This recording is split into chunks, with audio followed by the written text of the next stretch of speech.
जैसे कि हम सभी लोग जानते हैं कि जेईई एडवांस 2024 का पेपर कल हुआ था, ठीक है, और उस पेपर का सॉल्यूशन मैथमेटिक्स का, ठीक है ना, हम अभी डिस्कस करने जा रहे हैं। जरा देखते हैं क्या क्वेश्चन आया था। क्वेश्चन नंबर फर्स्ट आया था कि अगर let fx be a continuous differentiable function on the interval 0 to infinite and f1 आपको 2 दे रखा है, तो आपको इस लिमिट क्या लिमिटिंग एक्सप्रेशन भी दे रखा है, तो आपसे कहा गया है कि fx किसके बराबर होगा। तो इसको सॉल्व करने के लिए सबसे पहले मेरे को इस लिमिट को सॉल्व करना होगा, और जब मैं इस लिमिट को देखता हूं तो ये क्या आ जाएगा, limit t belongs to x t to the power 10 fx minus x to the power 10 ft upon t to the power 9 x to the power 9 is equal to 1। अब यहां पर जैसे ही आप t को x बिलोंग करेंगे, t जैसे ही x की ओर belong करेगा, ये 0/0 फॉर्म कन्वर्ट हो रही है, ठीक है, जिसको सॉल्व करने के लिए मैं लॉपिटल लगाऊंगा। तो लॉपिटल जब मैं लगा रहा हूं तो देखते हैं क्या आता है हमारा। ये हो जाएगा 10 t to the power 9 fx as a constant की तरीके से काम करेगा, माइनस यहां पर आ जाएगा ये x टू दी पावर 10 ऐसी का ऐसी रहेगा बिकॉज ये कांस्टेंट है, और ये हो जाएगा f टी अपॉन में क्या आ जाएगा 9 t to the power 8। Okay, 9 t to the power 8, या 1 अपनी जगह पर रहने वाला है यहां पर। अब आगे जब मैं इसको देखता हूं तो क्या होगा, यहां पर मैं x पुट कर देता हूं इसकी जगह पे 10x to the power fx minus x to the power 10 f divided by 9x to the power 8 is equal to 1। ये लिमिटिंग वैल्यू मैंने इसके अंदर पुट कर दी। अब मैं क्या काम करूंगा, यहां से इसको 9 को मैं इधर ले जाऊंगा, और किससे 10 टू दी पावर किसे, ये 9 आ रहा है बेटा,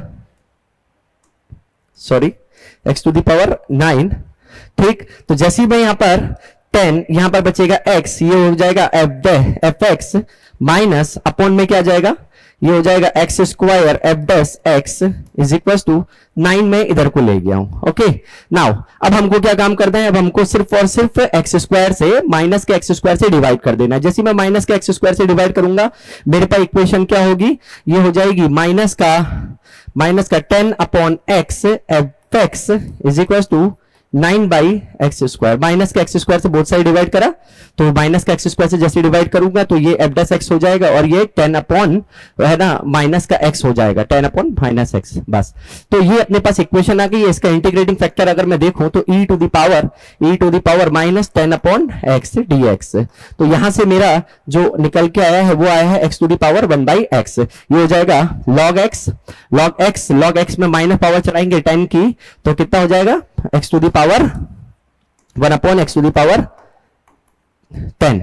ओके, सो सॉल्यूशन क्या हो जाएगा, सो सॉल्यूशन इसका निकल के आएगा, ठीक है, fx into integrating factor which is x to the power 1/10 1 upon x to the power 10 integration of integrating factor into दूसरा चीज क्या है, हमको क्या दे रखा है, q की वैल्यू दे रखी है हमको -9 upon x square.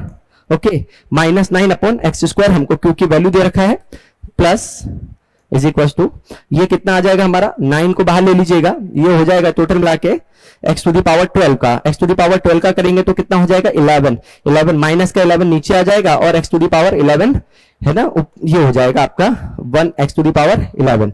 Okay, plus c, तो ओवरऑल अपना आंसर आ गया यहां से 9 upon 11 x to the power 11। Okay, चलेंगे अब आगे चलते हैं और बात करते हैं कि फर्दर इसका सॉल्यूशन कैसे होगा। ओके, सो अब मैं क्या काम करूंगा, fx को अगर मेरे को सॉल्व करना है तो यहां से क्या आ जाएगा 9, ठीक है, देखिएगा, और यहां से क्या आ जाएगा c x to the power 10।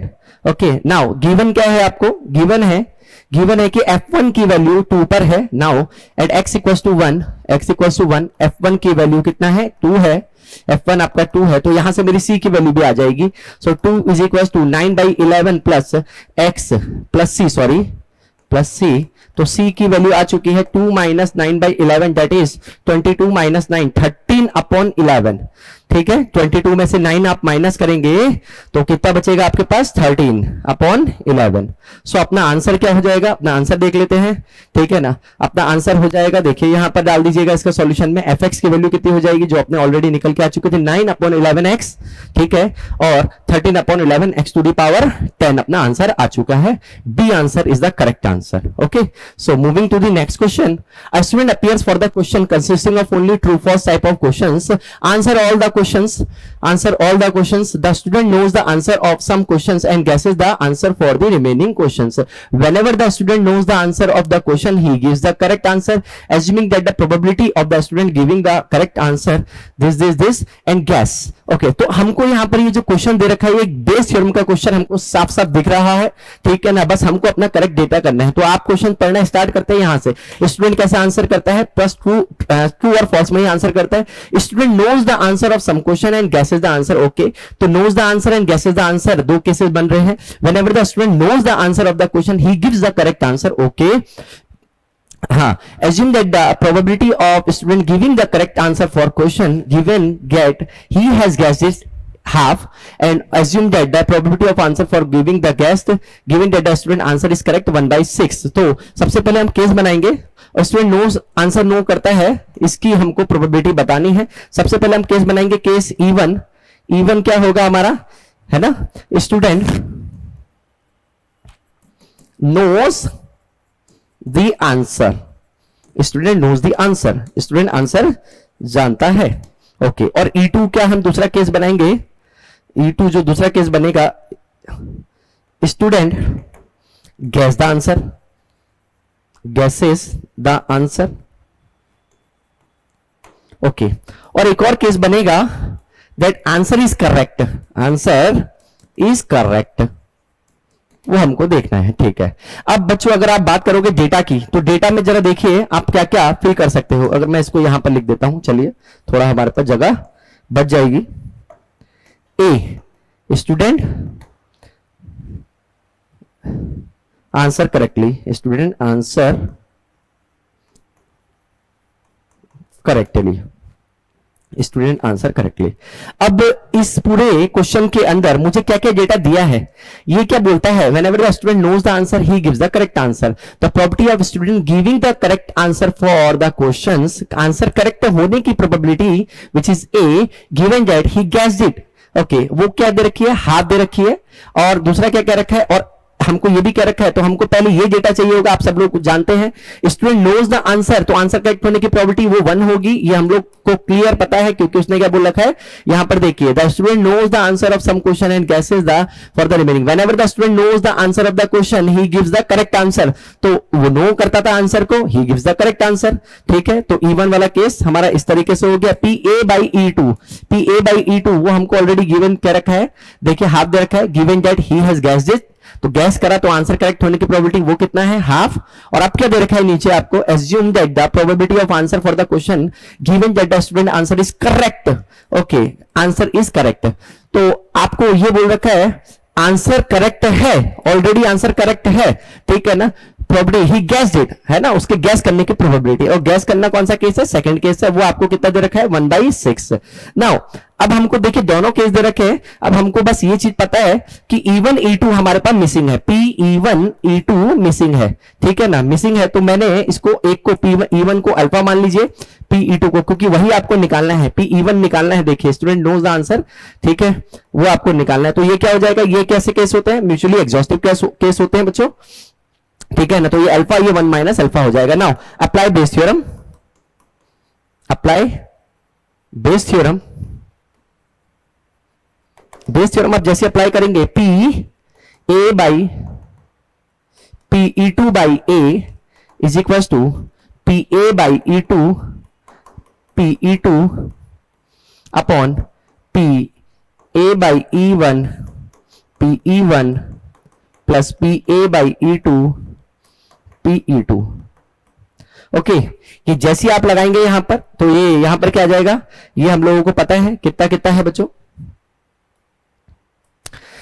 PA/E2 ऊपर से देखिए हाफ है, PE2 को मैंने 1 माइनस अल्फा लिया है, अपॉन यहां पर क्या आ जाएगा, ये 1 दे रखा है हमको, ऑलरेडी हमने ले रखा है इसको 1, और PE2 को हमने अल्फा ले रखा है, तो ये हाफ इंटू 1 माइनस अल्फा हो गया अगेन, ठीक है। और ये आपको कितना दे रखा है, 1/6, ऑलरेडी आपको 1/6 दे रखा है, तो 1/6 इक्वल्स टू हाफ से हाफ कैंसिल आउट हो जाएगा, 1 माइनस अल्फा, ओके, और ये 2 अल्फा 1 माइनस अल्फा, सो ये हो जाएगा 1 माइनस अल्फा, और यहां पर हो जाएगा अल्फा प्लस 1।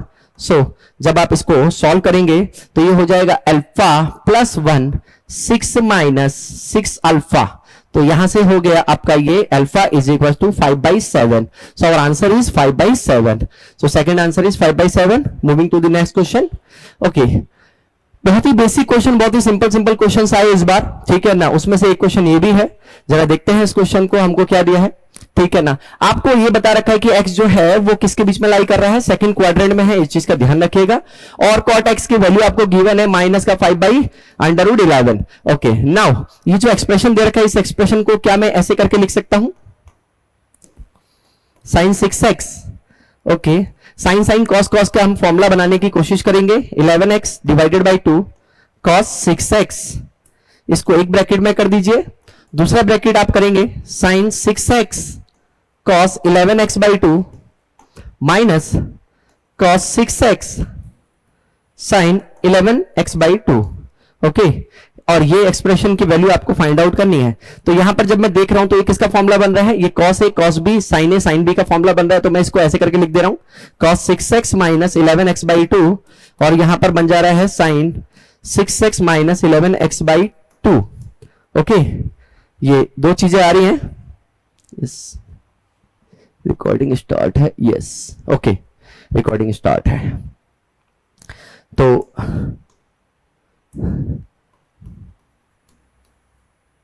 जी, अब यहां पर जब आप देखोगे तो ये वैल्यू कितनी आ गई है, 12 minus 11 that is x by 2 only sine x by 2. Now we have to find the value of cos x by 2 plus sine x by 2. ठीक है, इस वैल्यू को आप अलग से यहां पर देख सकते हैं. इसको मैं यहां पर दिखा दे रहा हूं आपको ग्रीन कलर के उससे. अब यहां पर जब आप इस वैल्यू को देखोगे कि cos x बाई 2 और sin x बाई 2 की value, let this is a, तो ये किसके बराबर होगा, ये cos x बाई 2, ये हो जाएगा आपका under root of cos square x by 2 plus sine square x by 2 plus, ये आप डायरेक्ट भी देख सकते हो, इसकी स्क्वायरिंग कर दी आपने अल्टीमेटली. ठीक है, तो ये cos x by 2 plus sine x by 2 की जब आप स्क्वायरिंग कर देते हो, ठीक है ना, इसको इस तरीके से लिख रहे हो, तो ये किसके बराबर कन्वर्ट हो जाता है, ये हो जाता है अंडर रूट के अंदर 1 प्लस साइन एक्स के बराबर. अब आप बोलोगे कि सर आपको यहां पर प्लस माइनस लेना चाहिए था, तो बिकॉज है ना, देखिए ये जो साइन एक्स है ये तो हमेशा पॉजिटिव ही होगा, और जो ए की वैल्यू आएगी cos x by 2 sine x by 2, क्योंकि ये दोनों के दोनों अगर मैं x बाई 2 निकालूंगा तो फर्स्ट क्वाड्रेंट में सॉरी फर्स्ट क्वाड्रेंट में आ जाएंगे, तो फर्स्ट क्वाड्रेंट में पॉजिटिव होते हैं, इसलिए मैंने प्लस साइन लिया है यहां पर. सो इसकी वैल्यू क्या आ जाएगी, 1 प्लस. अब यहां से जब आप एक राइट एंगल ट्राइंगल लगा के ये रूल निकालेंगे कि ये 5 है, ये अंडर रूट 11 है, ठीक है, परपेंडिकुलर, तो ये आपका 6 आ गया. ठीक है, और ये 6 आने से हमको पता लग गया कि हमारा साइन क्या होगा, वो भी आपका सेकंड क्वाड्रेंट में है, तो वो पॉजिटिव ही आने वाला है. तो वो पॉजिटिव वैल्यू कितनी हो जाएगी, अंडर रूट 11 अपॉन 6. तो ओवरऑल वैल्यू हमारी आ चुकी है 6 plus under root 11 divided by 6. अब यहां पर हमको समझ में नहीं आ रहा कि अपनी वैल्यू को कैसे फाइंड आउट करें, ठीक है ना, क्योंकि अपना आंसर कोई भी इस फॉर्म में है ही नहीं. तो थोड़ा सा दिमाग लगाइए, और इस चीज को हम इस तरीके से कर सकते हैं, 2 से ऊपर नीचे मल्टीप्लाई करके रूट निकालना है, तो ये 12 हो जाएगा, ये 2 अंडर रूट 11 हो जाएगा. ठीक है, जिसको मैं फर्दर सॉल्व करूंगा तो मेरे पास क्या आ जाएगा बच्चों, इसको मैं इस तरीके से करूंगा तो ये हो जाएगा 1 का स्क्वायर, ये हो जाएगा अंडर रूट 11 का स्क्वायर, और ये 2 रूट 11 डिवाइडेड बाय, ठीक है, इसको जब मैं सॉल्व करूंगा तो ये हो जाएगा 2 रूट 3. ओके, तो मेरा फुल एंड फाइनली आंसर यहां पर से क्लियर कट मिल रहा है, 1 plus root 11 divided by 2 root 3. So 1 plus root 11, ये वैल्यू यहां पर डाल दी, 1 plus root 11 2 root 3. So our answer is B. Okay, third question है, फोर्थ क्वेश्चन है अपना. अच्छा, इस फोर्थ क्वेश्चन में आपको इलिप्स दे रखा है, और इलिप्स में आपको क्या है, एक पॉइंट दे रखा है, कह रहा है कि एक्सटर्नल पॉइंट है, इलिप्स है x square over 9 plus y square over 4 equals to 1. इसमें एक एक्सटर्नल पॉइंट है, और उस एक्सटर्नल पॉइंट के बारे में ये बता रखा है, कह रखा है कि ये एक्सटर्नल पॉइंट फर्स्ट क्वाड्रेंट में है और ये कंडीशन को फॉलो कर रहा है. ठीक है, फर्स्ट क्वाड्रेंट में है और इस कंडीशन को फॉलो कर रहा है. आउटसाइड दी पॉइंट है, क्योंकि जब ग्रेटर देन का केस आता है तो आउटसाइड पॉइंट होता है. ठीक है, 2 टेंजेंट्स आउटसाइड से खींची गई हैं, 1 टेंजेंट आपका माइनर एक्सिस पे मिल रही है और अदर क्या है, दूसरे पॉइंट पर मिल रही है, और ये जो दूसरा पॉइंट है टी, वो फोर्थ क्वाड्रेंट में है. तो इसका सीधे सीधे बिना टाइम वेस्ट करे डायग्राम बनाते हैं. तो डायग्राम जब बनेगा तो आपको बिल्कुल ही क्लियर हो जाएगा कि क्या चल रहा है इस क्वेश्चन के अंदर. ठीक है,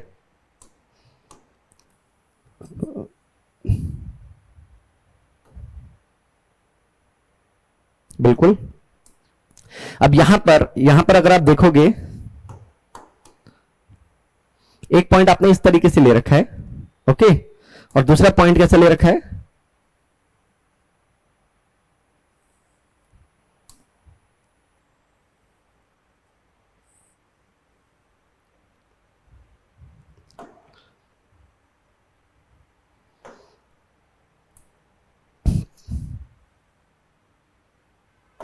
चलिए।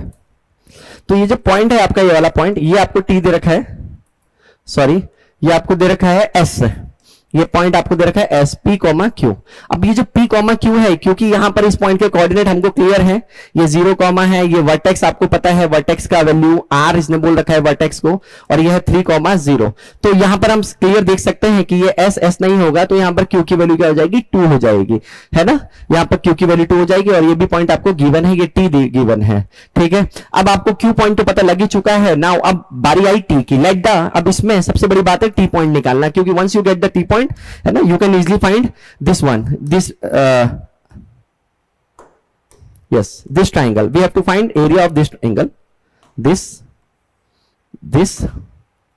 and this, okay, and this one is O, okay. So आपको निकालना है ORT का एरिया, ओके, ORT का एरिया आपको गिवन, मतलब निकालना क्या है, गिवन है, और उससे एक अननोन की वैल्यू निकालनी है। देखते हैं वो अननोन क्या होगा। वो अननोन यहां पर है आपका Q, ओके, वो P, ठीक है ना, P को हमको निकालना है। मतलब यही समझ लीजिए कि अगर P और Q दे रखे होते तो आपसे एरिया निकलवाता, अब एरिया गिवन है तो P या Q में से कोई एक को अननोन कर दिया है, तो हमको उस तरीके से इसकी वैल्यू निकालनी है।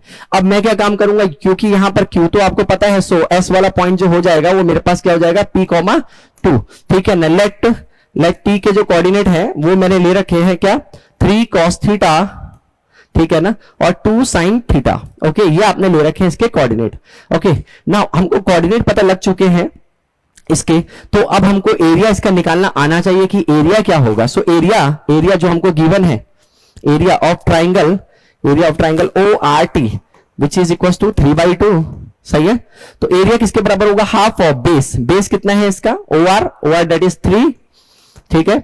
और इसकी हाइट कितनी है, हाइट आप यहां से बड़ी इजीली करके ले सकते हो, ये वाली हाइट है इसकी, ठीक है ना, विच इज, अगर ये 3 cos थीटा है, 3 cos थीटा 2 sin थीटा, तो आपकी हाइट आ गई, यहां से हाइट कितनी है, 2 sin थीटा, लेकिन किसका, मॉड्यूलस का, क्योंकि नेगेटिव हम नहीं ले रहे हैं, यहां पर पूरा ओवरऑल मॉड्यूलस ही होना चाहिए। तो ये कितना हो जाएगा, हमको गिवन है 3/2 से 3/2 कैंसिल आउट हो गया, यहां से आ गया sin theta is equal to, ठीक है, plus minus half, okay, sine theta is equal to plus minus half. तो थीटा इज इक्वल टू यहां से हमारे को साफ दिखाई दे रहा है, theta is equal to either π/6 और माइनस का π/6। So correct one is minus π/6, as you can see. This angle is, अगर आप देखो तो इसके लिए, ये वाले थीटा के लिए हमारा इसेंट्रिक एंगल जो आ रहा है वो क्या आएगा, ठीक है ना, वो निगेटिव ही आएगा, तो माइनस का π/6, ओके, माइनस का π/6, इसेंट्रिक एंगल निगेटिव आ रहा है यहां से, उस चीज को हमको ध्यान करना है, ठीक है ना। अब हम आगे चलते हैं, माइनस का π/6 हमको पता लग चुका है, तो हमारे पास हमारा पॉइंट भी आ चुका है। सो पॉइंट टी के कोऑर्डिनेट हो जाएंगे, सो कोऑर्डिनेट टी के कोऑर्डिनेट लिख देते हैं सीधे, कोऑर्डिनेट ऑफ टी हो जाएंगे कितना, 3 cos थीटा, तो 3 cos थीटा कितना होगा, 3√3/2, ओके, और 2 cos थीटा हो जाएगा माइनस का 1, हाफ से मल्टीप्लाई होकर माइनस का 1 आ जाएगा मेरा, 3 sin थीटा, मतलब 2 sin थीटा, ओके। सो अपने पास टी आ चुका है, और once I get the T, लेकिन मेरे को अब ये जो पी और क्यू में पॉइंट कैसे निकालूंगा, इक्वेशन फाइंड आउट कर लेता हूं। So tangent, equation of tangent at T, equation of tangent at T निकालते हैं, देखते हैं वो क्या आ रही है, x(x1), वहां ऊपर देखेंगे x(x1) मतलब 3√3 divided by 2 into 9x(x1), okay, into x, आपको बस इसको एज इट इज डाल देना है, और y1 कितना है अपना 1, माइनस का 1 अपॉन कितना 4 इज इक्वल टू 1 आ गया, ठीक है। अब since p, 2 lies on tangent, so यहां पर इसको पुट कर दीजिएगा 3√3, okay, 3√3 upon 18 into p minus 1/4 into 2, okay, is equal to 1। यहां से क्या आ गया, 3√3 अपॉन 18 इंटू p, और यहां से क्या आ जाएगा मेरा, ये 1/2, ये 3/2 आ जाएगा, 3 से 3 कैंसिल आउट हो गया, ठीक है। और यहां से क्या आ जाएगा मेरा 18 इंटू 18 अपॉन, यहां पर सिर्फ और सिर्फ 18 बचेगा, 18 अपॉन 18 इधर को जाएगा और 2√3 नीचे आ जाएगा, यहां से आ गया 9, 9 से आ जाएगा 3√3। Okay, so our answer is P की वैल्यू हमारे पास आ चुकी है, Q इज इक्वल टू 2 और P is equal to 3। Okay, so answer is A. Moving to the next question. इस क्वेश्चन में let S is equal to A plus B√2 आपको given है और आपको T भी गिवन है, T2 भी गिवन है। तो यहां पर मैं साफ साफ देख पा रहा हूं कि जो जब भी मैं T1 को देखूंगा, S तो मेरे को क्लियर है कि भाई S मेरा किस टाइप का है, A प्लस B√2 टाइप का है और A√B2 टाइप का है और A B किससे बिलोंग कर रहे हैं, Z से बिलोंग कर रहे हैं। तो आप यहां पर यह चीज देख सकते हैं कि जब भी आप यहां पर T1 को कितने भी बार मल्टीप्लाई करें तो या n की पावर में बाइनोमियल लगाएं या T2 को आप कितने भी बार करें तो या फिर तो आपका क्या आएगा, अगर आप 0 टाइम्स करते हैं तो इंटीजर आ जाएगा, मतलब सॉरी 0 टाइम तो आप कर नहीं सकते, n इक्वल टू 1 करेंगे तो आपका -1√2, तो ये इसी टाइप का आ रहा है। ठीक है, जब आप इसको स्क्वायरिंग करेंगे तो आपका इंटीजर्स भी आ सकते हैं, आपका इस तरीके से ये जो √2 वाला एक्सप्रेशन है वो भी आ सकता है। तो हम यहां पर ये चीज देख रहे हैं कि भाई इंटीजर भी आ रहा है हमारे पास और S भी, T1 T2 भी, यहां पर भी सेम टाइप का एक्सप्रेशन इस तरीके का बनेगा। तो यहां पर हम ये बिल्कुल क्लियर कर सकते हैं कि T1 T2 का इन दोनों का यूनियन जो है और इंटीजर्स का यूनियन जो है, ठीक है ना, किसी केस में इंटीजर्स भी आएंगे, इंटीजर्स का जो यूनियन है वो किसके बराबर आएगा, वो सबसेट होगा किसका, S का। ठीक है, S का सबसेट होगा। ओके, क्योंकि यहां पर आप ये जरूर कह सकते हैं कि देखिए S में क्या क्या था हमारा, S में यहां पर इंटीजर्स भी हो सकते हैं, A अकेला हो सकता है, मतलब इंटीजर 1 2 3 4 हो सकता है जब B इक्वल टू 0 होगा। तो ये सारी वैल्यूज यहां पर आ सकती हैं। तो T1 T2 इसके अंदर इंक्लूड है, सारे के सारे इंटीजर्स का, ठीक है ना, S के अंदर ऑलमोस्ट इंटीजर्स क्या है, इंक्लूड है, क्योंकि इसके अंदर सारे इंटीजर्स वो आ सकते हैं अगर B इक्वल टू 0 हुआ तो। सो बिल्कुल करेक्ट है first option. So first option is right, ठीक है ना। सो A is correct option, correct है। आप यहां पर ये लिख सकते हैं S है ना, S क्या है, Z union T1 union T2 किसका सेट होगा, सो करेक्ट, बिल्कुल करेक्ट है। अब बी ऑप्शन की ओर मूव करते हैं।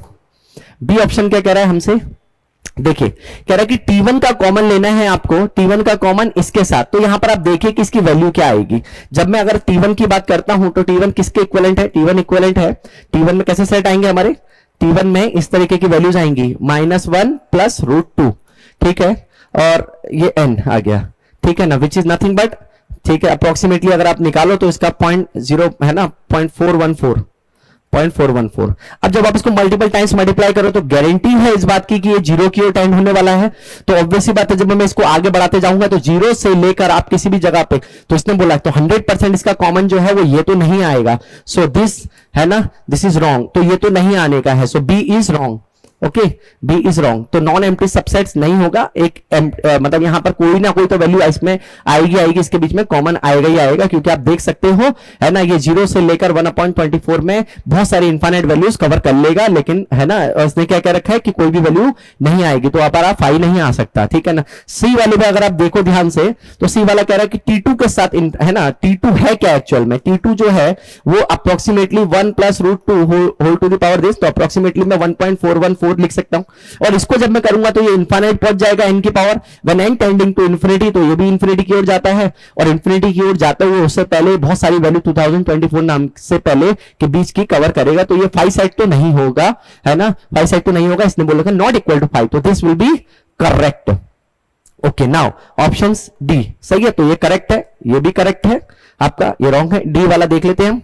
डी वाले में हमको क्या बोला हुआ है, इसने बोला हुआ है कि भाई cos pi a plus b√2 form में है। अब cos और sin की खासियत है कि भाई देखिए cos के साथ अगर आप ये एक नॉन इंटीजर, ये इंटीजर है, तो इसको अगर सॉल्व करना है मेरे को तो यहां पर 0 होना जरूरी है, बिकॉज फिर पाई के मल्टीपल्स आ ही नहीं पाएंगे, ठीक है ना, पाई के मल्टीपल्स आ ही नहीं पाएंगे, और ये नॉन इंटीजर मतलब इरेशनल इरेशनल रह जाएगा। तो उसको अगर आप चाहते हो कि ये n पाई फॉर्म में आए या कुछ भी, ठीक है ना, इंटीजर टाइप का आए, क्योंकि cos इंटीजर सिर्फ पाई पर होता है और क्या 0 पर होगा आपका, ठीक है ना, और जगह पे cos भी इंटीजर नहीं होता, दो ही वैल्यू देता -1 1, ठीक है। तो उस टाइप के n पाई पर ही ये वैल्यू आएंगी, तो ये तभी पॉसिबल होगा जब ये चीज क्या होगी, 0 होगी, और इसके लिए क्या पॉसिबल जरूरी है, b इक्वल टू 0। तो our option D is also correct. तो आप बिल्कुल आसानी से देख सकते हो कि भाई पाई के लिए है ना, यहाँ पर b का होना, b का 0 होना बहुत जरूरी है, बिकॉज फिर रूट इसके साथ रहेगा तो ये कभी भी पाई को है ना n पाई टाइप का नहीं होने देगा। चलिए moving to the next question, question number 6। Question number 6 में हम लोगों का क्वेश्चन 7:10 हो गया, ठीक है ओके। क्वेश्चन नंबर 6 में अगर मैं देखूं तो क्वेश्चन नंबर 6 में हमको दे रखा है ए एक्स स्क्वायर। अगर मैं इसका सॉल्यूशन देखूं तो एक क्वाड्रेटिक इक्वेशन टाइप की दे रखी है। अगर आप देखो तो ध्यान से कह रखा है कि एक एस सेट है जिसमें क्या है हमारा A B C belongs to R है, जो कोएफिशिएंट है इसके ए बी सी, और x square plus 2xy plus cy square always greater than 0 कह रखा है। और क्या कह रखा है कि भाई इसमें जो एक्स और वाई है कभी ओरिजिन नहीं होंगे, बिल्कुल होने ही नहीं चाहिए, वरना तो ये 0 से यानी कंडीशन ही सेटिस्फाई नहीं होगी। तब हमको डिफरेंट डिफरेंट केसेस कह रखा है कि भाई ए बी सी की वैल्यू एस से बिलोंग कर रही है ना, अगर ये है तो ये इसकी कंडीशन ये आ रही है 3bc, मतलब एबीसी के ऊपर कंडीशन डाल रखी है। अब एबीसी के ऊपर मैं कंडीशन कैसे निकालूंगा बच्चों? क्वाड्रेटिक इक्वेशन में, या आप देखिए कभी भी कि क्वाड्रेटिक इक्वेशन की जब मैं बात करता हूं तो क्वाड्रेटिक इक्वेशन में कंडीशन कोएफिशिएंट की कंडीशन डिस्क्रिमिनेंट से आती है। तो आप अगर इसको क्वाड्रेटिक इक्वेशन टाइप का बना लें, जो हमको दिख भी रहा है कि इस तरीके से c/y over X square plus 2by by X A, इस तरीके का अगर मैं क्वाड्रेटिक इक्वेशन बनाऊं तो यहां पर है ना, यहां पर मैं बी स्क्वायर, तो D should be less than 0। कोई भी क्वाड्रेटिक इक्वेशन आपको पता ही है ऊपर के ऊपर तभी रहती है जब ए क्या होता है उसका पॉजिटिव होता है, दैट मींस उसका सी पॉजिटिव होगा। यहां पर मैं अगर बात करूं तो सी इसका पॉजिटिव होना चाहिए और इसका बस सी पॉजिटिव होना चाहिए और डी क्या होना चाहिए, लेस देन 0। तो इस केस की हम बात कर रहे हैं। तो इस केस में जब मैं आगे बढ़ रहा हूं तो मैं यहां पर बी स्क्वायर माइनस 4ac लगाता हूं, B square minus 4ac that is 4b square, 4ac should be less than 0 आएगा। तो यहां से आ जाएगा B square minus A C should be less than 0। Okay, तो यहां से हम साफ साफ देख सकते हैं बी स्क्वायर माइनस 4ac क्या आना चाहिए, लेस देन 0 आना चाहिए, मतलब नेगेटिव आ रहा है। B square minus A C less than 0 आ रहा है यहां से, एंड है ना, and C is greater than 0, where C is greater than 0। चलिए आ जाइए अब ऑप्शन नंबर ए पर। ऑप्शन नंबर ए क्या कहता है? ऑप्शन नंबर ए कहता है कि भाई क्या ये कंडीशन फुलफिल हो रही है ना, इसके लिए तो ये कंडीशन को फुलफिल होना जरूरी है।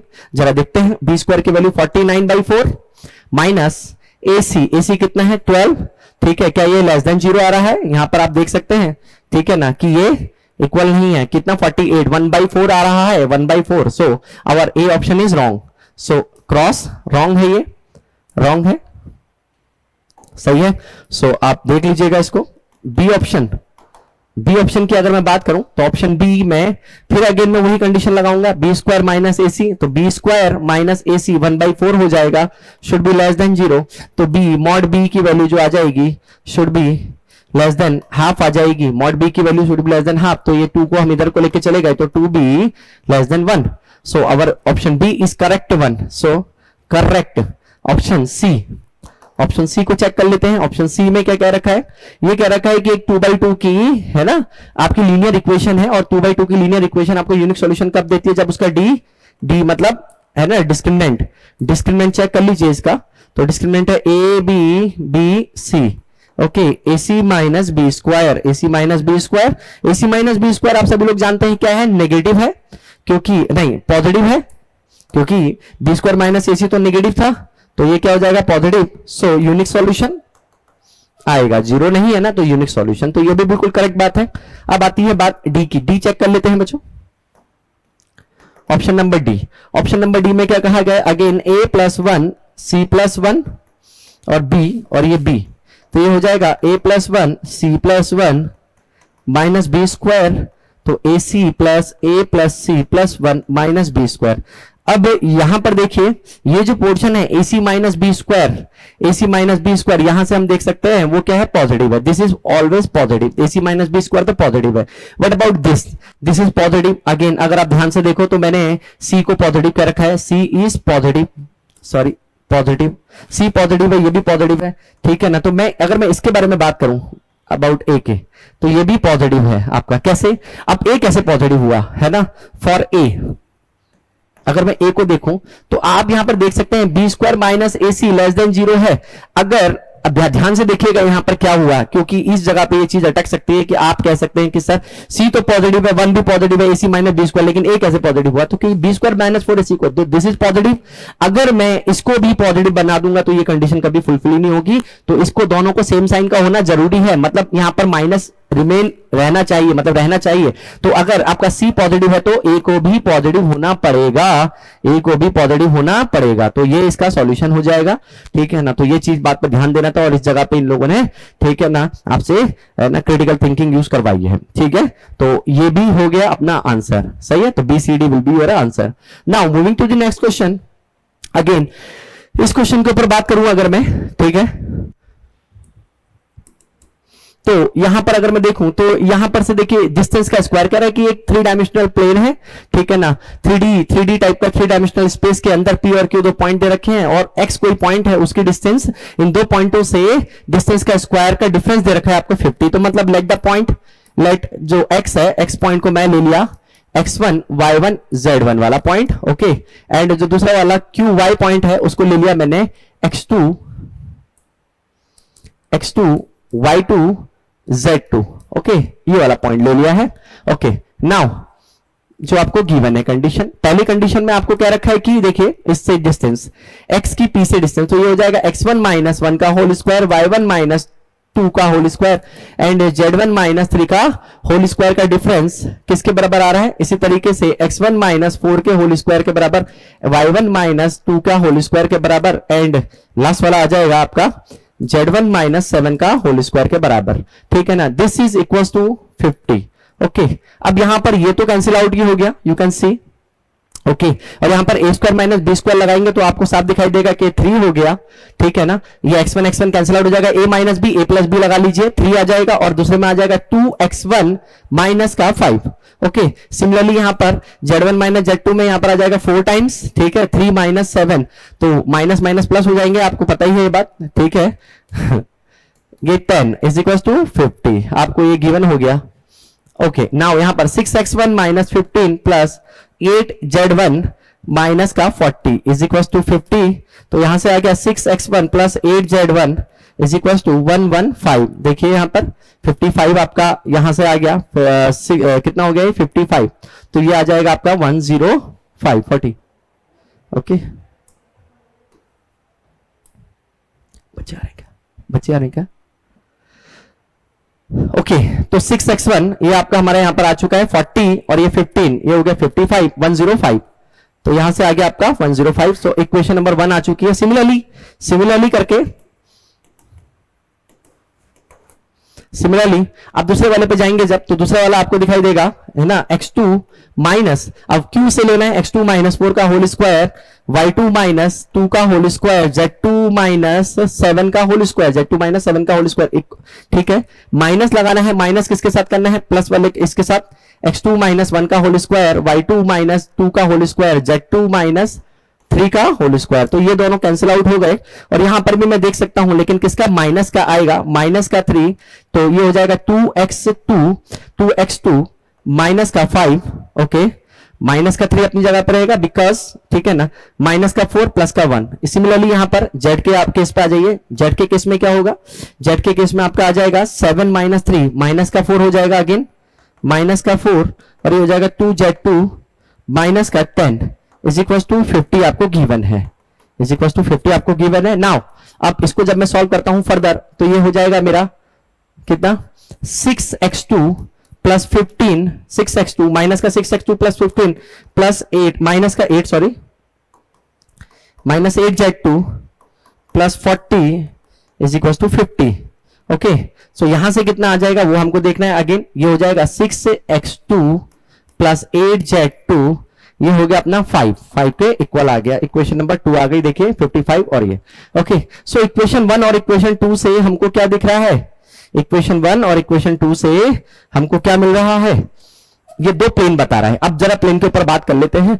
There is a triangle whose area is 1 and all of the vertices, बच्चों है तो दोनों प्लेन, एस और टी दोनों के दोनों है तो plane, because you can see ये एस और टी दोनों प्लेन्स की इक्वेशन आ रही 3D के अंदर, लीनियर इक्वेशन जो होती है प्लेन को रिप्रेजेंट करती है। तो आपसे कह रहा है there is a triangle whose area is 1 and all of the vertices is from S, तो बिल्कुल करेक्ट बात है, ऐसा पॉसिबल है, बिल्कुल पॉसिबल है। आप एक ट्रायंगल के अंदर, मतलब एक प्लेन के अंदर ऐसा ट्रायंगल ले सकते हैं जिसके वर्टिसेस 1 होंगे। There are the 2 distinct point L and M in T such that each point on the line segment LM is also T, बिल्कुल एक प्लेन टी के अंदर आप क्या, ये तो बिल्कुल कंडीशन है उसकी, ठीक है ना। तो कंडीशन क्या है, प्लेन की कंडीशन है, बिल्कुल ऑब्वियस ही बात है।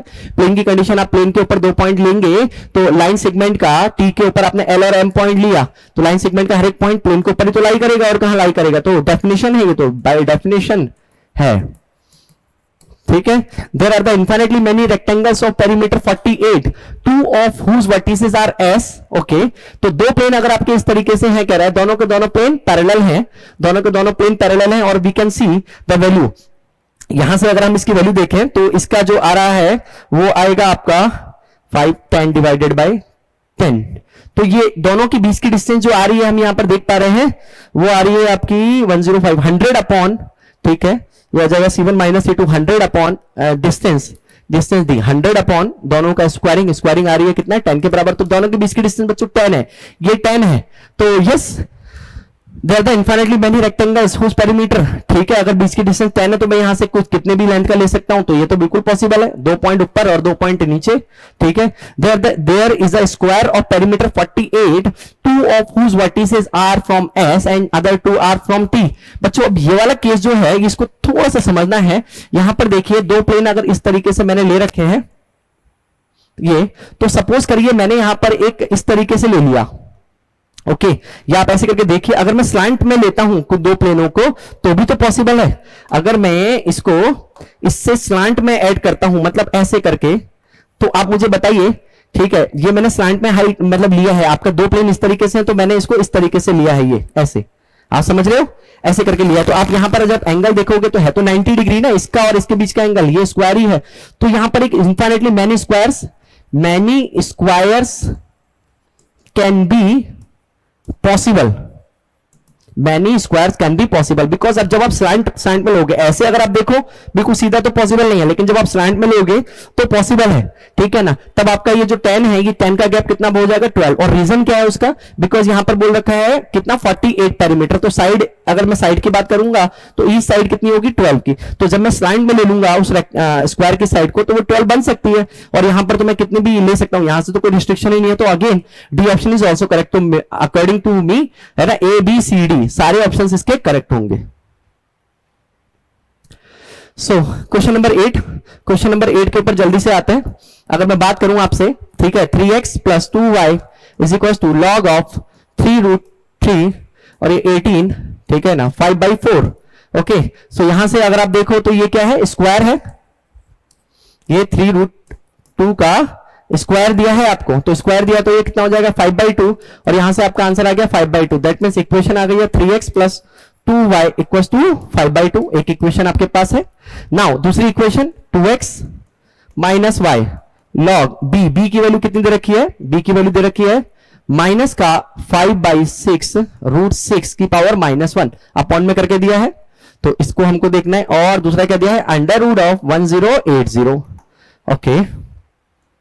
इस नेगेटिव को मैं बाहर ले लूंगा और इसको मैं क्या इस तरीके से लिख सकता हूं, देखिएगा अगर आप इसको देखोगे √6 को, तो 6 इंटू 6 इंटू 6 करके 3 टाइम्स करके आप इसको इस तरीके से लिख सकते हैं, है ना, 5 into 6 to the power 3 whole to the power 5 into 6 to the power 3 whole to the power, ये माइनस आपने बाहर ले लिया है, और होल टू दी पावर में क्या आ जाएगा 1/6। इस 1/6 को भी आप -6 करके बाहर ले सकते हैं, ठीक है, ओके। 1/6 ऊपर जाके माइनस का बन जाएगा, और यहां पर क्या रह गया हमारा, ये यहां पर रह गया है अंडर रूट का 8, तो ये आपका 2 के करके नीचे आ जाएगा 1080, ठीक है ना। अब आप यहां पर ध्यान से देखिए, ये क्या आ गया आपका 1080, यहां पर भी 1080, तो यहां से कितना आ गया माइनस का 3। सो मेरे पास दो इक्वेशन आ गई है, 2x minus y is equal to -3, second equation, first equation. यहां से इसकी वैल्यू y की वैल्यू 2x प्लस 3 उठा के इसके अंदर डाल दिया, फ्रॉम 1 2 टाइम्स 2x प्लस 3 उठा के इसके अंदर डाल दी, दैट इज इक्वल टू 5/2।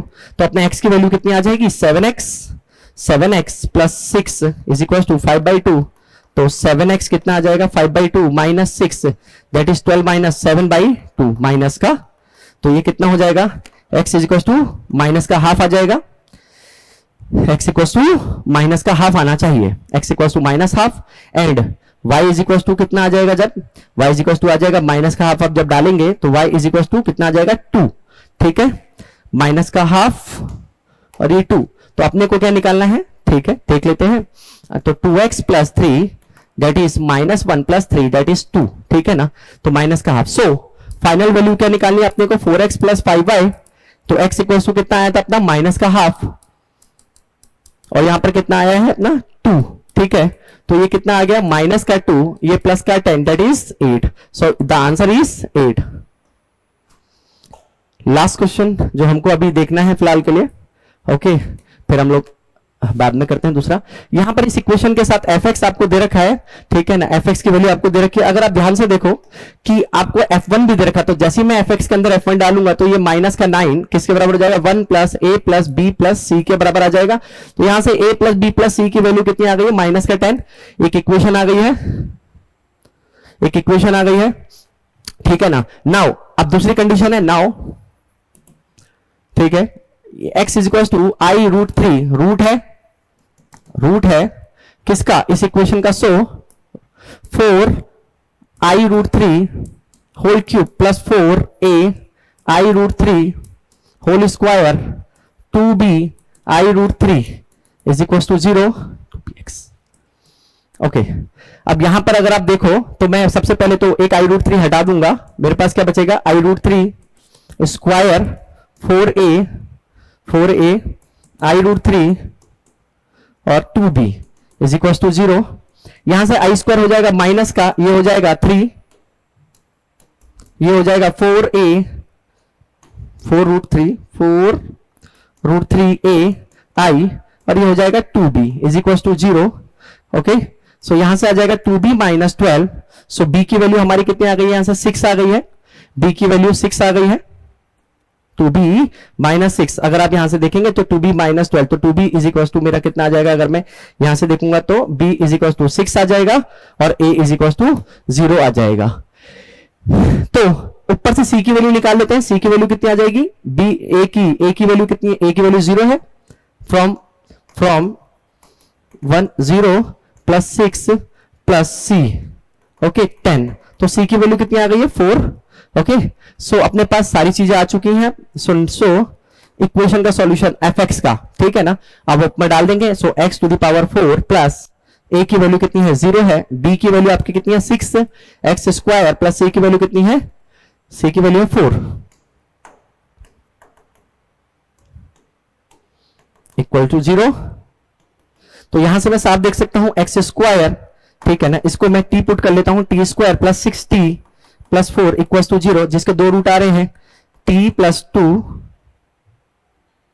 कितना आ जाएगा, t स्क्वायर, हाँ तो ये हो गया आपका 2 4 और 2,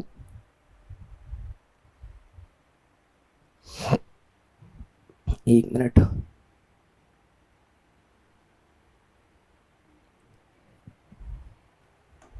यस एक मिस्टेक हुई है अपने को। एक मिस्टेक क्या है, यहां पर ये कितना आ जाएगा हमारा, यहां पर ये माइनस का 10 गिवन है, तो c is equal to minus का 16 हो जाएगा। तो अपनी इक्वेशन क्या आ जाएगी यहां से, x to the power 4 plus, ठीक है ना, प्लस यहां से b की वैल्यू आप डाल दीजिए, b की वैल्यू कितनी है 6 है, 6x स्क्वायर माइनस का 16 इक्वल टू 0, माइनस का 16 इक्वल टू 0, क्योंकि b की वैल्यू कितनी है 6 है। नाउ पुट t की वैल्यू रख दीजिए, इसको यहां पर इसके दो फैक्टर आएंगे, t square is equal to plus का 60 माइनस का 16, यहां से अपनी दो इक्वेशन आ गई है, कितना 4 और 2, ठीक है, तो ये हो जाएगा कितने का, ये आपका आ जाएगा आपका 8 और 2, इसके रूट्स आ जाएंगे 8 और 2, प्लस का 8 आ जाएगा इक्वल टू 0। सो यहां से t इज इक्वल टू 2 आ गया, t is equal to minus का 8 आ गया। सो x1 x2 की वैल्यू कितनी आ जाएगी, यहां से x1 इज इक्वल टू आ जाएगा x1 x2 both are plus root 2 minus root 2, सही है, एंड x2 x3 x4 कितना आ जाएगा, ये आ जाएगा आपका 2 रूट 2 आयोटा माइनस का 2 रूट 2 आयोटा। सो जब हम इसका स्क्वायर करेंगे सबका अल्फा 1 अल्फा 2 अल्फा 3, ठीक है ना। लास्ट क्वेश्चन है, ये हो गया अल्फा 1, ये हो गया अल्फा 2 अल्फा 3 अल्फा 4, ओके। सो अपना कितना आ जाएगा, इसका स्क्वायरिंग करेंगे रूट 2 का स्क्वायर प्लस रूट 2 का स्क्वायर, ठीक है, मॉड सबके लेने हैं, तो यहां पर भी रूट 2 का स्क्वायरिंग हो जाएगी, यहां पर भी रूट 2 की स्क्वायरिंग हो जाएगी, स्क्वायरिंग हो जाएगी तो आपका आंसर जो आ जाएगा 2 + 2 + 4 सॉरी 8 + 8 दैट इज 20। सो इसका आंसर क्या आ जाएगा 20। Hello students, so let's see question number 10। 10 में है लेट S इक्वल्स, एक सेट है S जिसमें मैट्रिसेस है A जिसका टाइप ये दे रखा है, इसमें एंट्रीज है कुछ A B C D E और ये दिया हुआ है कि A B C D E belongs to 0 and 1। तो A B C D E की वैल्यू या तो 0 होगी या 1 होगी। एंड डिटरमिनेंट A इज -1 और 1, और डिटरमिनेंट इसके डिटरमिनेंट की वैल्यू क्या है 1 या -1 दे रखी है। Where determinant A denotes determinant of A the number of elements in S। तो S में कितने नंबर ऑफ एलिमेंट्स होंगे, मतलब S में कितनी ऐसी मैट्रिसेस होंगी। और ये मैट्रिसेस की खास बात क्या है, इनका डिटरमिनेंट 1 या -1 है। ठीक है, इसको जरा देखें। डिटरमिनेंट A हमारे पास क्या आएगा पहले देख लेते हैं, इसको एक्सपेंड करते हैं, रो 1 के अलोंग ही कर लेते हैं। ये आ जाएगा 0 और -1 into E minus D plus C into B minus A. तो ये आपका आएगा d minus E plus C into B minus A. ये आपका डिटरमिनेंट की वैल्यू आ गई। अब आपको गिवन है डिटरमिनेंट की वैल्यू क्या करनी है 1 या -1। तो लेट्स से केस नंबर 1 जब डिटरमिनेंट a की वैल्यू 1 है। ठीक है, तो 1 होने के लिए ये समझते हैं d माइनस ई प्लस ये है, दो चीजें ऐड हो रही हैं। ये क्या हो रहा है, दो चीजें ऐड हो रही हैं। तो ऐसा हो सकता है 1 करने के लिए ये 1 हो जाए और ये 0 हो जाए। तो इसका सब case number 1 d minus E 1 हो जाए and c into B minus A आपका 0 बन जाए। ठीक है, ये 1 करने के लिए अब d और e इनका डिफरेंस, और ये वैल्यू 0 या 1 ही ले रहे हैं, तो इनका डिफरेंस 1 तभी बनेगा जब d की वैल्यू आपकी 1 हो जाए और e की वैल्यू 0 हो जाए। तो इसका मात्र एक ही तरीका है d माइनस ई को 1 बनाने का। ठीक हो गया। नेक्स्ट देखें, c इंटू बी माइनस ए क्या होना चाहिए, 0 होना चाहिए।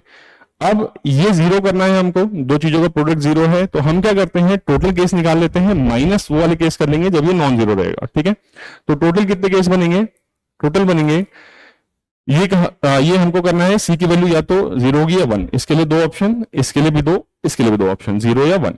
तो ये हो जाएगा 2 इंटू 2 इंटू 2, 2 इंटू 2 इंटू 2, ये हो गए 8 वैल्यूज। नेक्स्ट माइनस कर देंगे जिसमें ये क्या है नॉन 0, जिसमें ये क्या है दोनों के दोनों नॉन 0। c को नॉन 0 रखना है, ये दोनों का प्रोडक्ट नॉन 0 रखना है, तो c भी नॉन 0 होगा। इसके पास कितने ऑप्शन हो गए हमारे पास, मात्र एक, कौन सा 1। c की वैल्यू 1 ही होनी चाहिए। b माइनस ए को नॉन 0 रखना है, इसके हमारे पास दो तरीके हैं, ये 1 हो जाए ये 0 हो जाए, या फिर ये 0 हो जाए ये 1 हो जाए। तो 1 0 या फिर c की वैल्यू 1 और ये 0 और 1।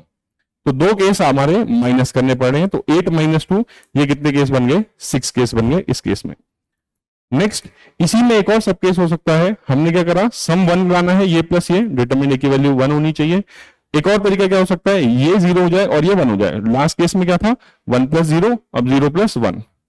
तो d minus E equal 0 and c into B minus A equals 1। ठीक है, d माइनस ई को 0 करना है, मतलब d और e को बराबर करना है, या तो दोनों 0 हो जाएंगे या दोनों 1 हो जाएंगे। तो इसके लिए हमारे पास दो तरीके हैं। नेक्स्ट इसको देखें, c इंटू बी माइनस ए को 1 करना है, c 0 हो नहीं सकता, तो c को करने का एक ही तरीका है, कौन सा, c की वैल्यू 1 ही होनी पड़ेगी। और b माइनस ए अगेन 0 नहीं हो सकता है क्योंकि आपको ये 1 बनाना है। ठीक है, b माइनस ए 1 कैसे होगा, आपके पास एक ही तरीका है इसको 1 बनाने का, क्या होगा, ये 1 और ये 0, तो 1 1 0। तो इसके आपके पास 2 इंटू 1 टोटल 2 वेज आ गए। ठीक है, नेक्स्ट क्या होगा, नेक्स्ट हमारे पास केस नंबर 2 आएगा। केस नंबर 2 में क्या है, डिटरमिनेंट a की वैल्यू क्या चाहिए होगी, हमको -1 चाहिए होगी। ठीक है, -1 में जरा देखें, -1 में कैसे होगा, d माइनस ई ये हो जाए -1 and c into B minus A ये हो जाए आपका 0। पहला पार्ट -1 ये हो जाए 0। तो -1 कैसे होगा, एक ही तरीका है, d की वैल्यू 0 और e की वैल्यू 1, तभी ये -1 बनेगा, इसका एक ही तरीका हो गया। ठीक है, नेक्स्ट ये वैल्यू 0, ये हमने अभी निकाला था, ये वैल्यू 0 करने के कितने तरीके, 8 माइनस 2 6 वेज। तो ये टोटल कितने बन जाएगा, 1 into 6 number of veg. And इसी में एक और तरीके से ये -1 बन सकता है डिटरमिनेंट, जब ये पहला हमने लिया था -1 0 -1 0, अब क्या कर लेते हैं 0 और -1। तो d माइनस ई 0 है and b into c into B minus A ये आपका -1 है। ठीक है, तो इसमें d माइनस ई 0 कब होगा, जब दोनों 0 0 हो जाए या दोनों 1 1 हो जाए। इसके मात्र दो तरीके। ठीक हो गया, जैसे इधर था हमारे पास। अब इनका प्रोडक्ट -1 करना है, c अगेन नॉन 0 होगा, तो c की वैल्यू हम सिर्फ 1 रख सकते हैं। बी माइनस ए क्या होना चाहिए, 1 इंटू ये -1 होना चाहिए, और ये -1 करने के लिए हमारे पास एक तरीका है क्या, बी को 0 कर दें, ए को 1 कर दें, तो ये टोटल -1 बन जाएगा। तो इसमें आ जाएगा हमारे पास तरीके 2 इंटू, ये एक ही तरीका है, ये हो गए 2। तो टोटल नंबर ऑफ वेज कितने बन गए, हमको टोटल देखना है 6 + 2 8, और 8 6 14 और 2 16। तो हमारा आंसर कितना आ जाएगा, आंसर आ जाएगा इसका 16। ठीक है, now let's see question number 11। ठीक है, 11 में देखिए, a group of 9 students S1 S2 till S9, ठीक है, 9 स्टूडेंट्स हमारे पास, is to be divided to form 3 teams X Y and Z। अब टीम्स बनानी है, प्लस उनको नाम भी दे दिया गया है टीम्स को, X Y and Z, of sizes 2 3 and 4 respectively. ठीक है, तो 9 लोगों को टीम X जिसमें 2 लोग हैं, टीम Y जिसमें 3 लोग हैं, और टीम Z जिसमें 4 लोग हैं, इनमें डिवाइड करना है। Suppose that S1 can not be selected for X, इसमें S1 नहीं होगा। ठीक हो गया। Next, S2 can not be selected for team Y, इसमें आपने S2 नहीं लेना है। ठीक है, then number of ways to form such teams. ठीक है, ऐसे टीम्स बनाने के कितने तरीके होंगे।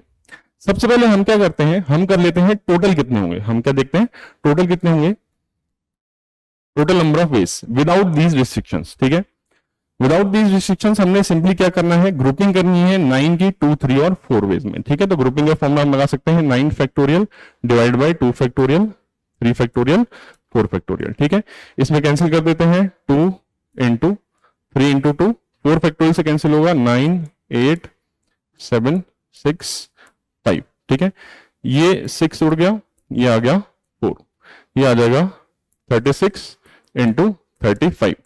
तो 36 इंटू 35 कर लेते हैं, तो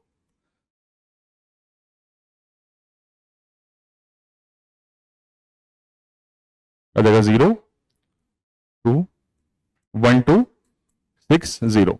ये आगे हमारे टोटल नंबर ऑफ वेज जितने हमने कैलकुलेट करे हैं कि ऐसे विदाउट एनी रिस्ट्रिक्शन। ठीक है, अब हमारे पास क्या है, 2 रिस्ट्रिक्शंस हैं, S1 इसमें नहीं आना चाहिए और S2 इसमें नहीं आना चाहिए। लेट्स से सेट ए है, ऐसे हैं जिसमें S1 आ जा रहा है X1 में। ठीक है, सेट ए ऐसे हैं, ऐसे केसेस जिसमें S1 X में आ जा रहा है, और सेट बी ऐसे केसेस हैं जिसमें S2 Y में आ जा रहा है, S2 आ जा रहा है Y में, इन X और इन Y।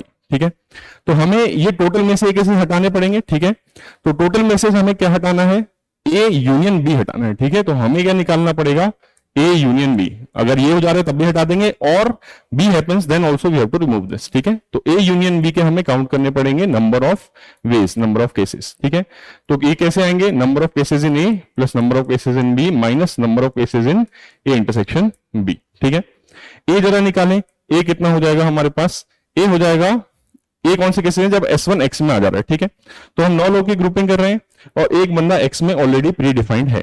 ठीक है, एक बंदा इसमें आ जा रहा है, तो हमारे पास क्या कहानी बची, यहां पे हमारे पास 8 बंदे देने हैं। ठीक है, ये X में कितना जाएगा, 1, इसमें 3 और इसमें 4, तो हमारे पास ये A में हो जाएंगे। A को करने के तरीके 8 factorial divided by 1 factorial 3 factorial 4 factorial, plus B को करने के तरीके कितने होंगे जरा देखें। B को करने के तरीके ये होंगे कि S2 हमारा इसमें आ जा रहा है, Y में आ जा रहा है। ठीक है, S2 Y में आ जा रहा है, तो हमारे पास लोग अब डिवाइड करने के लिए बचे 8, इसमें कितने हो गए 2, इसमें हो गए अब 2, इसमें हो गए 4, तो 8 को इन टीम्स में बांटना है, तो क्या हो जाएगा 8 factorial divided by 2 factorial 2 factorial 4 factorial. But 2 groups का साइज सेम हो गया, तो हमने कर दिया 2 फैक्टोरियल से डिवाइड। और एक और चीज, एक और इसमें ट्रिक है, क्या ट्रिक है इसमें देखिए, ये 2 फैक्टोरियल है, बट इसमें नेमिंग हो गई है, बट इसमें क्या हो गई है, नेमिंग हो गई है, तो हमें उनको डिस्ट्रीब्यूट भी करना होगा X और Y में, तो उसका इनटू 2 फैक्टोरियल करना पड़ेगा, grouping plus distribution minus A intersection B। A intersection B देखें, A इंटरसेक्शन B में क्या है कि S1 यहां आ जा रहा है, S2 यहां आ जा रहा है। ठीक है, तो टोटल बचे हमारे पास 7 बच्चे डिवाइड करने के लिए। इसमें कितने बच्चे आएंगे, 1, इसमें कितना हो जाएगा, क्योंकि S1 ऑलरेडी आ गया है, इसमें हो जाएंगे 2, इसमें हो जाएंगे 4, इनको हम डिस्ट्रीब्यूट कर देते हैं। माइनस करना पड़ेगा हमको 7 factorial divided by 1 factorial 2 factorial 4 factorial. ठीक है, तो हमें क्या करना पड़ेगा फाइनल आंसर के लिए, 1260 माइनस ये वाला जो चीजें पूरी पूरी आ रही है। ठीक है, तो ये हम कैलकुलेशन कर सकते हैं, इसको लेट से हमारे पास A यूनियन B है, ये कैलकुलेशन करके हमारे पास ओवरऑल फाइनल आंसर जो आ जाएगा आपका, ये कैलकुलेशन हम कर सकते हैं, ये आंसर आ जाएगा 665। Then answer would be 6, 6 and 5। Okay, let's see question number 12। 12 में है ओपी वेक्टर दे दिया अल्फा के टर्म्स में, ओक्यू दे दिया बीटा के टर्म्स में, ओआर दे दिया आई प्लस जे प्लस हाफ के, with three vectors where alpha beta belong to r minus 0, non zero numbers हैं, and O denotes the origin.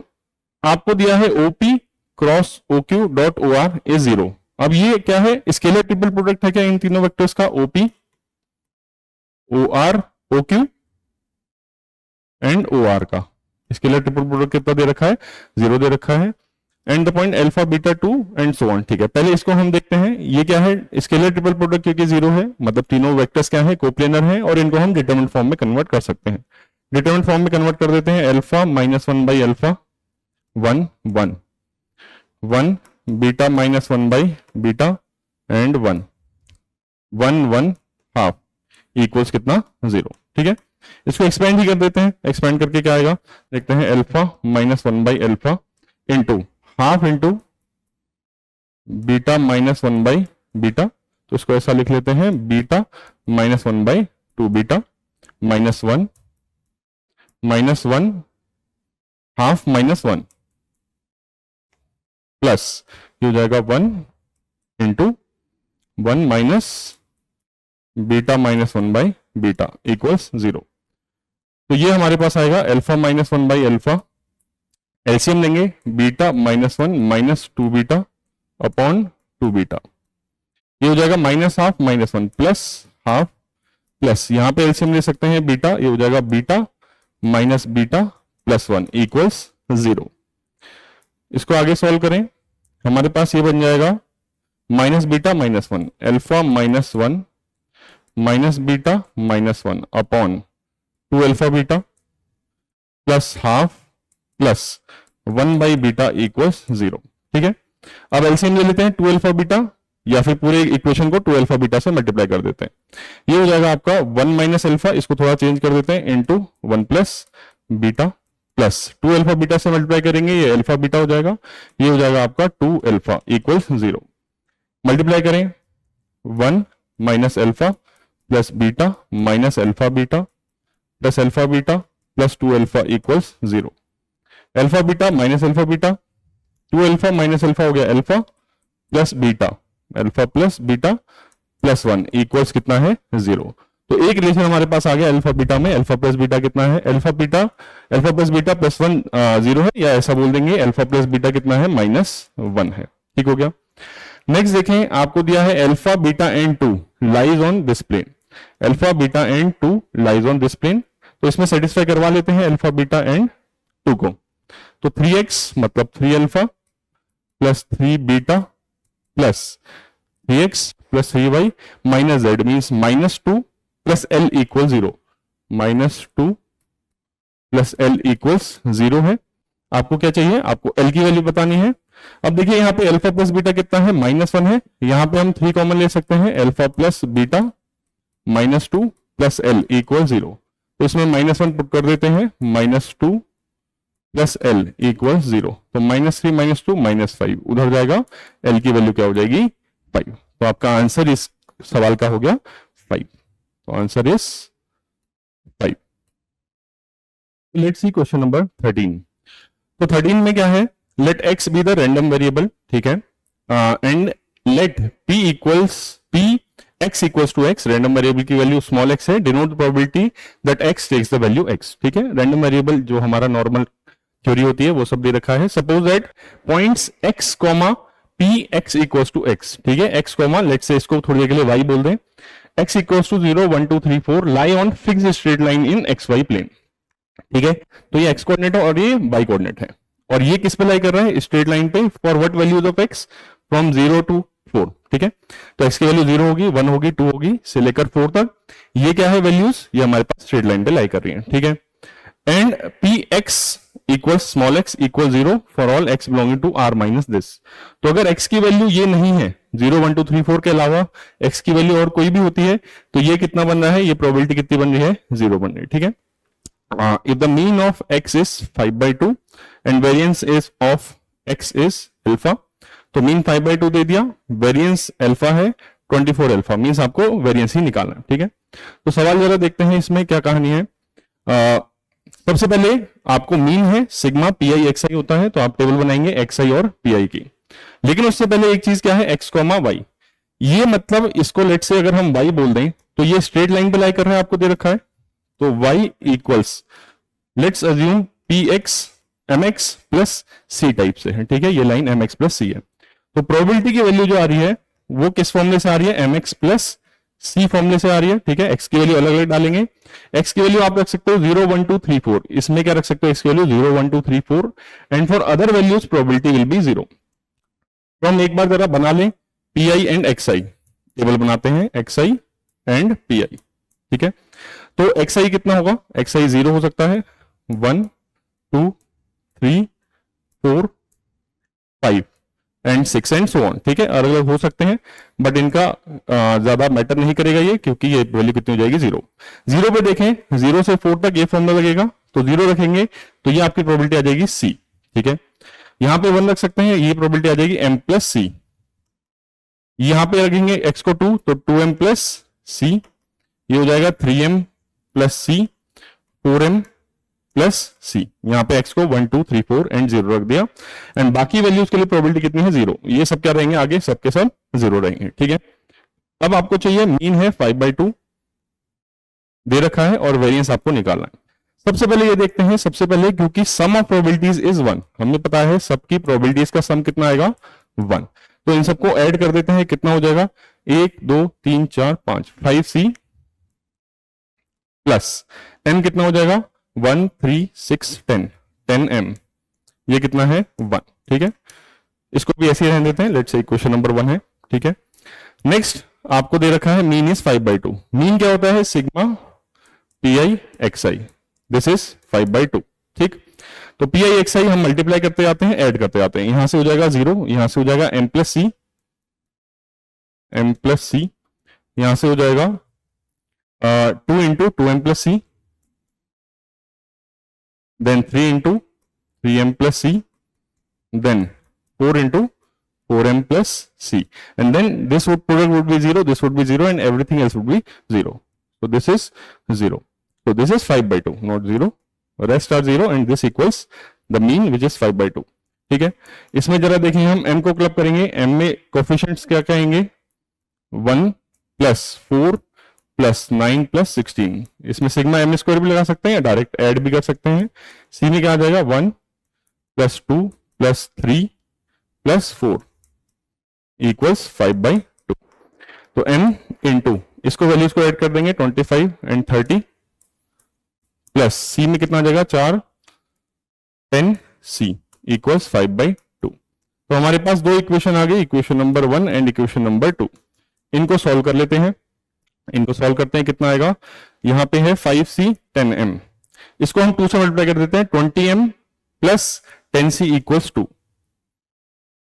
20m plus 10c equals 2, and second equation is 30m plus 10c 5/2, 30m plus 10c equals 5/2।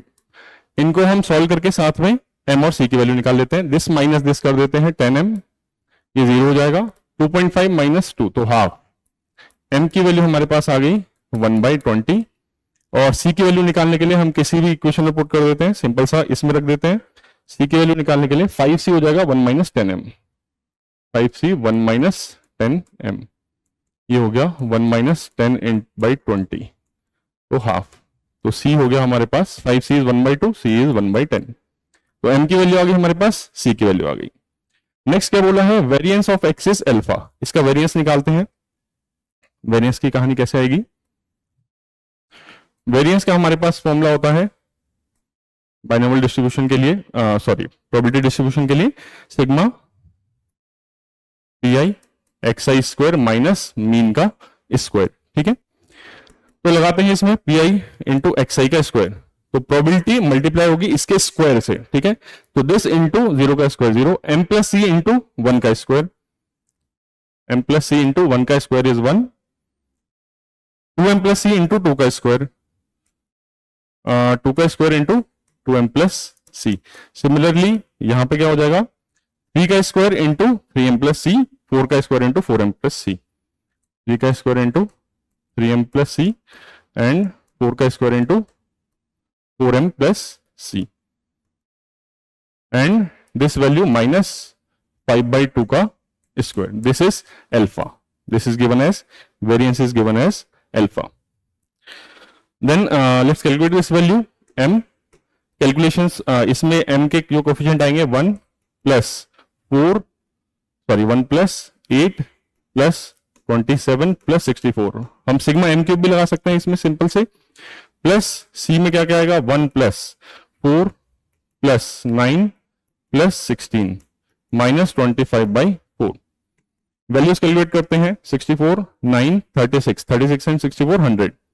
So this is 100m plus this calculation 25 30 c minus 25/4.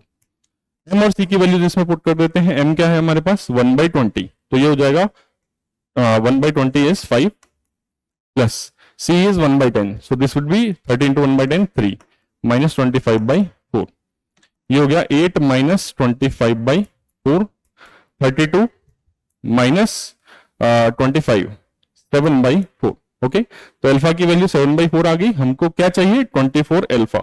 तो 24 alpha कितना हो जाएगा 24 into 7/4.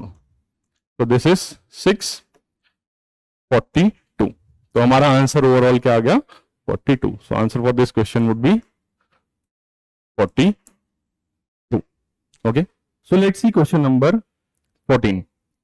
Late alpha and beta be the distinct roots of equation this. ठीक है, इसके दो roots आपको दे दिया alpha and beta. Okay, consider set T equals 1 alpha beta.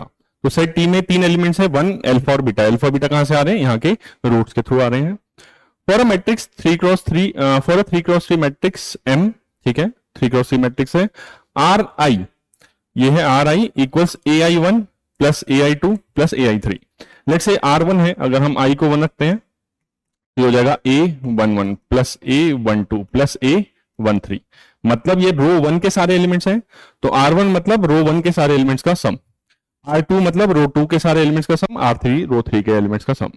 ऐसे ही CJ कितना है C1J. लेट से हमने J को 1 रख दिया तो कितना आएगा ये आपके पास A11 plus A21 plus A31. ठीक है, तो फर्स्ट कॉलम के सारे एलिमेंट्स का सम है. तो CJ क्या है J नंबर के कॉलम के सारे एलिमेंट्स का सम है. ठीक है, for I equals to this and J equals to this. Match each entry in list 1 to the correct entry in list 2. ठीक है, मैच करते हैं. Number of matrices AIJ 3x3 with all entries in T. मतलब सारे entries T में क्या है हमारे पास 1 अल्फा एंड बीटा. ठीक है, और अल्फा बीटा किसके इक्वेशंस किसके रूट्स हैं x² plus x minus 1. x² plus x minus 1 equal 0. ये अल्फा और बीटा. ठीक है, तो number of entry matrices with this all entries in T such that, ये इंपॉर्टेंट है, RI equals to CJ equals to 0 for all IJ. ठीक है, I की वैल्यू आप जो भी रखें R1 R2 R3 सबके सब हैं 0. ऐसे ही C1 C2 C3 सबके सब क्या है 0. सबके सब सारे रोज का सम सारे कॉलम्स का सम क्या आना चाहिए 0 आना चाहिए. ठीक है, इसको देखते हैं, थोड़ा सा मैट्रिक्स बनाते हैं. हमारे पास एलिमेंट्स हैं 1 अल्फा एंड बीटा. ठीक है, सबसे पहले यहां से थोड़े हम कैलकुलेशन, यहां से हम कुछ इंफॉर्मेशन निकाल सकते हैं. अल्फा प्लस बीटा कितना हो जाएगा -b/a -1 and alpha into beta would be -1. ठीक है, इसका यूज वैसे नहीं आएगा. अब हमें मैट्रिसेस बनानी है जिससे सभी रो का सम 0 आ जाए, सभी कॉलम्स का सम 0 आ जाए. ठीक है, तो अब पहले ये देखें अल्फा प्लस बीटा -1 है और ये 1 है. इन तीनों का एडिशन कितना आएगा 0. बाकी हम देख सकते हैं, बाकी किसी भी कॉम्बिनेशन से कोई रिपीट अगर करने लग गया या कैसे भी, तो ये आपका सम 0 नहीं बनेगा. आपका ये सम 0 तभी बनेगा जब आपके रो में, मतलब जब 1 प्लस अल्फा प्लस बीटा होगा और ये बन जाएगा 0. ठीक है, अब सभी रो में सम 0 होना चाहिए. बनाने स्टार्ट करते हैं मैट्रिक्स को. इस रो में सम क्या होना चाहिए 0. ठीक है, तो इसमें या तो हम अल्फा रखेंगे या 1 रखेंगे या अल्फा या बीटा. ऐसे ही यहाँ पे, मतलब ये तीनों को यहाँ अरेंज करना है. तो कैसे अरेंज जाएंगे ये 3 फैक्टोरियल वेज में, 3 चीजों को 3 जगह अरेंज करना है. ठीक है, लेट से उनमें से कोई एक केस ऐसा था 1 अल्फा बीटा, मान लेते हैं ऐसा कुछ था. बाकी और केसेस के लिए भी सेम तरीके से हम एनालिसिस कर सकते हैं. 1 अल्फा एंड बीटा, अब देखिए, क्योंकि हर एक कॉलम का, हर एक रो का सम 0 होना चाहिए, तो अगेन यहाँ पे भी 1 अल्फा बीटा ही आएंगे इस रो में, इसमें भी 1 अल्फा बीटा ही आने चाहिए, अलग अलग कॉम्बिनेशन के साथ में, अलग अलग ऑर्डर में। ठीक है, अब थोड़ा समझेंगे। 1 है, यहां पे लेट से अल्फा आ जाता है, यहां पे क्योंकि 1 नहीं आ सकता, 0 नहीं बनेगा सम, तो यहां पे लेट से अल्फा आ जाता है, तो यहां पे क्या आना पड़ेगा, और यहां पे क्या बचा हमारे पास, 1 और बीटा। ठीक है, तो यहां बीटा नहीं आ सकता, बीटा यहां आना पड़ेगा और यहां पे 1 आना पड़ेगा। ठीक है, और क्या हो जाएगा, ये केस नंबर 1 चल रहा है और 1 अल्फा हो गया, तो यहां पे सम 0 करना है, तो ये बीटा आएगा, अल्फा बीटा तो ये 1, बीटा 1 तो ये अल्फा। तो एक मैट्रिक्स तो ऐसे बनी इस केस में। ठीक है, तो एक मैट्रिक्स हो गई। इसी तरीके से हम क्या कर सकते थे, 1 अल्फा बीटा में हम अल्फा ना करके यहां पर लेट से बीटा कर देते, यहां बीटा आ जाता, तो यहां पे क्या करना पड़ता, हमारे पास बचा 1 और अल्फा, अल्फा यहां नहीं आएगा, अल्फा यहां आएगा और यहां पे 1 हो जाएगा। ठीक है, अब इस रो में सम 0 कर, इस कॉलम में सम 0 करना है, तो यहां अल्फा आना पड़ेगा, यहां पे क्या आना पड़ेगा, बीटा, और यहां पे क्या आना पड़ेगा, 1। ठीक है, तो फर्स्ट रो के लिए अगर फिक्स कर दें हम, तो बाकी इनके लिए हमारे पास 2 ऑप्शन है, रो 2 और रो 3 के लिए। ठीक है, तो हमारे पास ऐसे ही सेकंड केस के लिए भी यही एनालिसिस चल जाएगा, थर्ड केस के लिए भी यही एनालिसिस। तो दिस इंटू 2, तो कितना हो जाएगा, ये 6 इंटू 2, ये हो गया 12। ठीक है, तो P का आंसर कितना है, 12। तो P मैच कर रहा है 2 से। लेट्स सी द ऑप्शंस, इसमें ऑप्शंस देखना सही रहता है। P मैच कर रहा है 2 से, तो ये और ये option number A and D तो डायरेक्टली एलिमिनेट हो गए, option number A and D तो डायरेक्टली एलिमिनेट हो गए। ठीक है, नेक्स्ट देखें अगला वाला, Q में क्या है, ये है। नेक्स्ट में Q में दोनों में 4 है, जो दोनों सही ऑप्शन में 4 है। अब उसको सॉल्व करके कोई फायदा तो है नहीं, क्योंकि दोनों में क्या है, 4 है। हम बजाते हैं डायरेक्टली R पे। ठीक है, R पे देखें 1 और 3, R पे हमारे पास 1 और 3, तो R को सॉल्व करते हैं सीधे। R क्या है, M A I J 3 cross 3 B skew symmetric matrix such that A I J belongs to T for I greater than J। अब हमें पता है I greater than J skew symmetric matrix है, मतलब ये सब 0 0 0 होगा। यहां पे अगर A है तो यहां पे माइनस A आएगा। ठीक है, साथ ही साथ क्या दे दिया, I greater than J। I greater than J कौन सा रीजन होता है, इसके नीचे वाला। ठीक है, जिसमें रो नंबर बड़ा होता है और कॉलम नंबर छोटा होता है।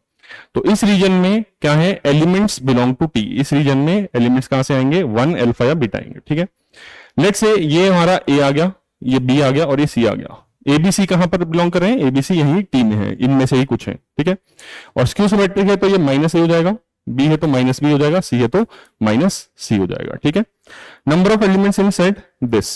ठीक है, सेट में क्या है, एक्स वाई जेड के ऐसे वैल्यूज जिसमें एक्स वाई जेड रियल है, m into X Y Z, this matrix into X Y Z equals to A12। A12 कितना है, इसको इक्वेशन को यही बनाते हैं, X Y Z equals to A12। A12 क्या हो जाएगा, माइनस ए, ठीक हो गया, 0 माइनस ऑफ A23 माइनस सी, इसका माइनस हो जाएगा तो ये हो जाएगा सी। तो ये इक्वेशन के कितने एक्स वाई जेड के सॉल्यूशंस आ रहे हैं, ये आपसे पूछा गया है। ठीक है, इसको सॉल्व कर लेते हैं हम। इसको सॉल्व करेंगे, कितना आएगा, 0 minus A minus B, 0 minus A minus B,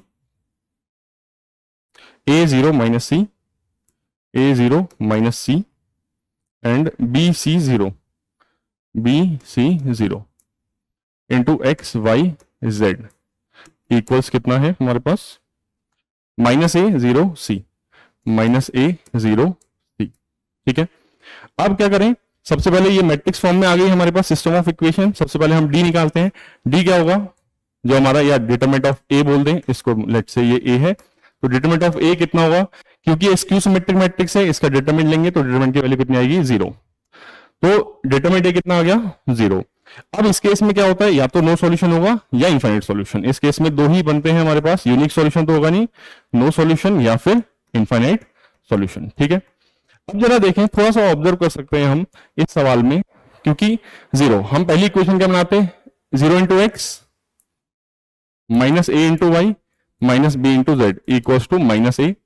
दूसरी इक्वेशन क्या बनाते हैं, A X plus 0 into Y, 0 ही हो जाएगा, minus C into Z is 0 and B into X plus C into Y plus 0 into Z equals to C. ठीक है, देखिए जैसे यहां पे हमें माइनस ए दिख रहा है, तो अगर मैं y की वैल्यू 1 कर दूं, y की वैल्यू 1 रख दूं, और यहां पे भी y की वैल्यू 1 सेटिस्फाई हो जा रही है, b को मैं 0 कर दूं और z को भी 0 कर दूं, तो 0 1 0 0 1 0 इसको सेटिस्फाई कर रहा है, 0 1 0 इसको सेटिस्फाई कर दे रहा है, 0 1 एंड 0 इसको सेटिस्फाई कर रहा है। ठीक है, तो ऑब्जर्वेशन से ही, ठीक है, ऑब्जर्वेशन से हमें पता चल जा रहा है भैया, हम चाहे तो आगे क्रेमर वगैरह लगा सकते हैं, लेकिन ऑब्जर्वेशन से पता चल रहा है कि इसका एक सॉल्यूशन तो है। ठीक है, तो एक सॉल्यूशन है, तो ये केस क्या हो गया, ये केस डायरेक्टली रिजेक्ट हो गया है। ठीक है, शॉर्टकट में नो सॉल्यूशन वाला केस रिजेक्ट हो गया, तो हमारे पास कितने आ गए, इनफाइनाइट सॉल्यूशंस आ गए।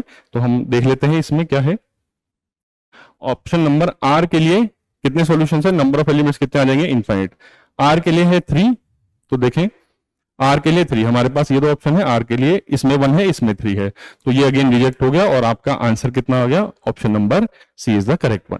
Okay, let's see question number 15 में let a straight line y equals to 2x touch a circle with centre 0, alpha, alpha greater than 0। थोड़ा सा ड्रॉ करते हैं। सर्कल है जिसका सेंटर 0, अल्फा और अल्फा इज ग्रेटर देन 0। तो लेट्स से ये कुछ ऐसा सर्कल है 0, अल्फा, अल्फा पॉजिटिव है, तो ये y एक्सिस पे इसका सेंटर है। y equals to 2x touch कर रहा है इसको, y इक्वल्स 2x, ये हमारी लाइन हो गई। Next at a point A1, ये पॉइंट क्या है, A1 पे इसको टच कर रहा है। ठीक है, रेडियस r भी दे दी, रेडियस कितनी दे दी, r। यहां से ये टच कर रहा है तो ऐसे ही परपेंडिकुलर ड्रॉप कर सकते हैं, ये r हो जाएगा, ये 90 डिग्री हो जाएगा हमारे पास। ठीक है, let B1 B point on circle such that line segment A1 B1 is diameter of circle. तो line segment A1 B1 diameter है, मतलब ये B1 A1 B1, ये हमारा B1 पॉइंट ये आ जाएगा। ठीक है, let alpha plus R is 5 plus root 5, alpha plus R की वैल्यू दे दी आपको 5 plus root 5। Match entry in list 1 to correct entry in list 2। ठीक है, alpha equals this, R equals this, A1 and B1। ठीक है, देखते हैं। सबसे पहले हमको क्या चाहिए, अल्फा और आर वगैरह चाहिए। तो हमारे पास देखिए सीधी सीधी सिंपल सी बात है, ये रेडियस है r और इस पे टेंजेंट है, तो हम लगा सकते हैं P equals to R. P क्या होता है, सेंटर का इस लाइन से डिस्टेंस और रेडियस, ये दोनों बराबर होंगे क्योंकि ये टेंजेंट है। तो P क्या हो गया, 0, अल्फा से किस लाइन की distance, 2x minus Y equals to 0। इसको पहले जनरल फॉर्म में लिख लेते हैं।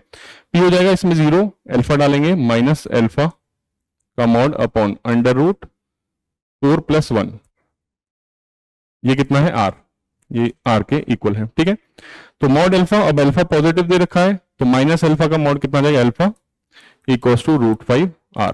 एक चीज हमें ये पता चल गई, अल्फा कितना है, रूट 5 r के इक्वल है। ठीक है, बाकी अल्फा प्लस r भी दिया है आपको, आपको क्या दे रखा है, alpha plus r, alpha plus r is 5 plus root 5। ठीक है, सब्स्टिट्यूशन कर देते हैं, अल्फा के बदले रूट 5 r डाल देते हैं, root 5 r plus r equals 5 plus under root 5। यहां से हम r कॉमन ले सकते हैं, रूट 5 प्लस 1, यहां से हम रूट 5 कॉमन ले सकते हैं, रूट 5 प्लस 1। तो ये कैंसिल हो जा रहा है, नॉन जीरो है। r की वैल्यू कितनी आ गई, रूट 5, और अल्फा कितना आ जाएगा, यहां पर रख देते हैं, रूट 5 इंटू रूट 5, अल्फा आ गया 5। तो अल्फा इक्वल्स 5, तो p किससे मैच कर जाएगा, 4 से। p 4 से मैच करते हैं, तो आपका ऑप्शन नंबर b और d एलिमिनेट हो गए। अभी option number b and d यहीं पे एलिमिनेट हो गए। अब a या c सही है। ठीक है, इसमें q दोनों में 2 है, r रूट 5 है। ठीक है, इससे हमें नहीं पता चलेगा सही आंसर क्या होगा, a और c में से आंसर है हमारा। नेक्स्ट हम देखेंगे r में क्या है, 1 या 5, r में 1 या 5 से मैच कर रहा है। r ये है, a1 इक्वल्स 1 या 5। अब a1 की वैल्यू देखनी है आपकी, ये है या ये है। ठीक है, जरा देखें a1 कैसे आएगा, a1 की वैल्यू जरा देखते हैं। a1 क्या है, फुट ऑफ परपेंडिकुलर है। ठीक है, इसको थोड़ा दोबारा से ड्रॉ कर लेते हैं। 0, अल्फा, अल्फा हमारा कितना है, अल्फा है हमारा 5 है, 0, 5 सर्कल बनाया, ये a1 है। हम ऐसा कर सकते हैं कि इसका फुट ऑफ परपेंडिकुलर फॉर्मूला लगा लें, फुट ऑफ परपेंडिकुलर भी लगा सकते हैं, या एक और चीज क्या कर सकते हैं, y इक्वल्स टू 2x है, तो इसमें पॉइंट अज्यूम कर लेते हैं, लेट्स से x1, 2x1। ठीक है, इस लाइन का स्लोप कितना है, 2 है, इस लाइन का स्लोप कितना हो जाएगा इसके परपेंडिकुलर, -1/2। तो इसमें हम क्या कर देंगे, इसमें हम इसका 2 पॉइंट फॉर्म लगा लेते हैं, 2x1 y2 minus y1 upon x2 minus x1, 2x1 minus 5 equals upon x1 minus 0, किसके इक्वल, -1/2 के इक्वल। तो ये कहानी आ जाएगी आपकी 4x1 माइनस 10 इक्वल्स -x1। तो यह आ जाएगा 5x1 इक्वल्स 10, x1 आ गया 2। तो ये पॉइंट क्या आ गया हमारा, पॉइंट जो a1 है x1 2x1, तो 2 4। जरा मैच करें 2 4, तो ये हमारा ऑप्शन नंबर 5 आ रहा है। तो R मैच कर रहा है 5 से, तो R 5 से मैच कर रहा है। हमारे पास ये दो ऑप्शन है, R 5 से मैच करने वाला ये हो गया। तो इसके आगे हमें बढ़ने की जरूरत नहीं है, इससे ज्यादा कैलकुलेशन करने की जरूरत नहीं है। आंसर आपका हो गया, आंसर इज सी। ठीक है, लेट्स सी क्वेश्चन नंबर 16 में देखेंगे, let gamma belongs to R, gamma कोई रियल नंबर है।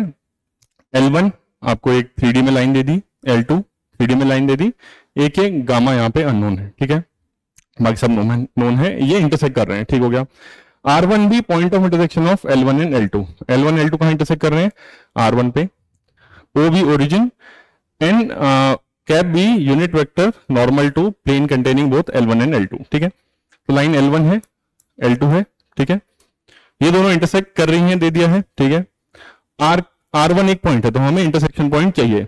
इंटरसेक्शन पॉइंट कैसे निकलेगा ये देखते हैं। हम क्या कर लेते हैं, इसमें पॉइंट मान लेते हैं अल्फा, इसमें पॉइंट मान लेते हैं अल्फा, इसे मान लेते हैं बीटा। ठीक है, इंटरसेक्शन के लिए हम डिटरमिनेंट से भी निकाल सकते हैं, बट आपको क्योंकि इंटरसेक्शन पॉइंट चाहिए ही होगा बाद में, इसलिए हम ये पॉइंट ही निकाल लेते हैं, अज्यूम कर लेते हैं अल्फा और बीटा।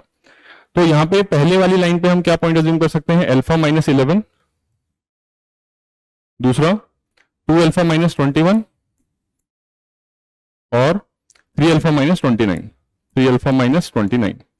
और दूसरे में क्या कर सकते हैं, 3 beta -16, 2 beta -11 and gamma beta -4। ठीक है, अब ये दोनों पॉइंट क्योंकि दोनों लाइन पे अलग अलग हैं, लेकिन क्या कर रहे हैं, ये इंटरसेक्ट कर रहे हैं, तो ये दोनों पॉइंट्स के कोऑर्डिनेट्स एग्जैक्टली क्या होंगे, सेम। हम क्या करते हैं, दो इक्वेशन बनाते हैं, दिस इक्वल्स टू दिस, दोनों का एक्स कोऑर्डिनेट सेम, दोनों का Y coordinate same.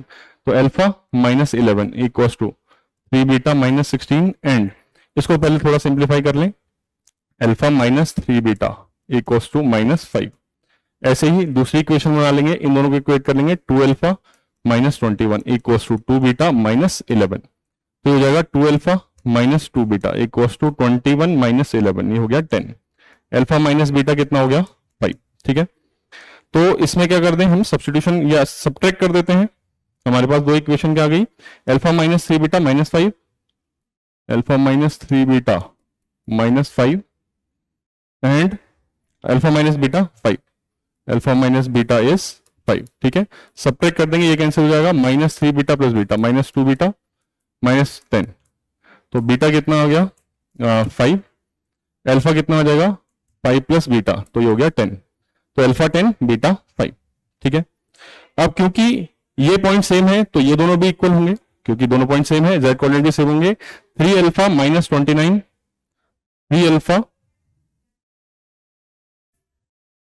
3 alpha -29 is equal to gamma beta -4, gamma beta -4, 3 alpha, तो ये हो जाएगा 30 -29 equals to gamma beta is 5 -4, तो 5 गामा, ये हो गया 1 प्लस ये हो गया 5, गामा आ गया 1। ठीक है, गामा की वैल्यू हमारे पास 1 आ गई। तो ऑप्शन पी में क्या कह रहा है, गामा की वैल्यू 1, तो ये पी मैच कर रहा है 3 से। ऑप्शन जरा देखें, पी मैच कर रहा है 3 से, तो आपका बी एलिमिनेट हो गया यहां पे। ठीक है, बाकी देखें, a possible choice of N cap, पहले जरा ऑप्शंस देख लें। यहां पे एन कैप के लिए Q441, ठीक है, यहां से कुछ एलिमिनेट हो सकता है, तो ऐसा करते हैं, एन कैप निकाल लेते हैं। एन कैप कैसे होगा, L1 क्रॉस L2, N1 क्या है हमारे पास, normal vector to plane containing L1 L2, तो ये प्लेन है, इसका नॉर्मल वेक्टर कैसे आ जाएगा, इस लाइन का डायरेक्शन वेक्टर, इस लाइन का direction vector B1, let's say ये B1 है और ये B2 है, तो इनका क्रॉस प्रोडक्ट का यूनिट वेक्टर ले लेंगे। ठीक है, तो ये हमारा B1 क्या है, 1 2 3 3 2 गामा, 1 2 3 3 2 गामा, 1 2 3 है हमारा B1 और 3 2 गामा, गामा मीन्स 1। ये B1 है पहली लाइन का डायरेक्शन वेक्टर, ये B2 है दूसरी लाइन का डायरेक्शन वेक्टर।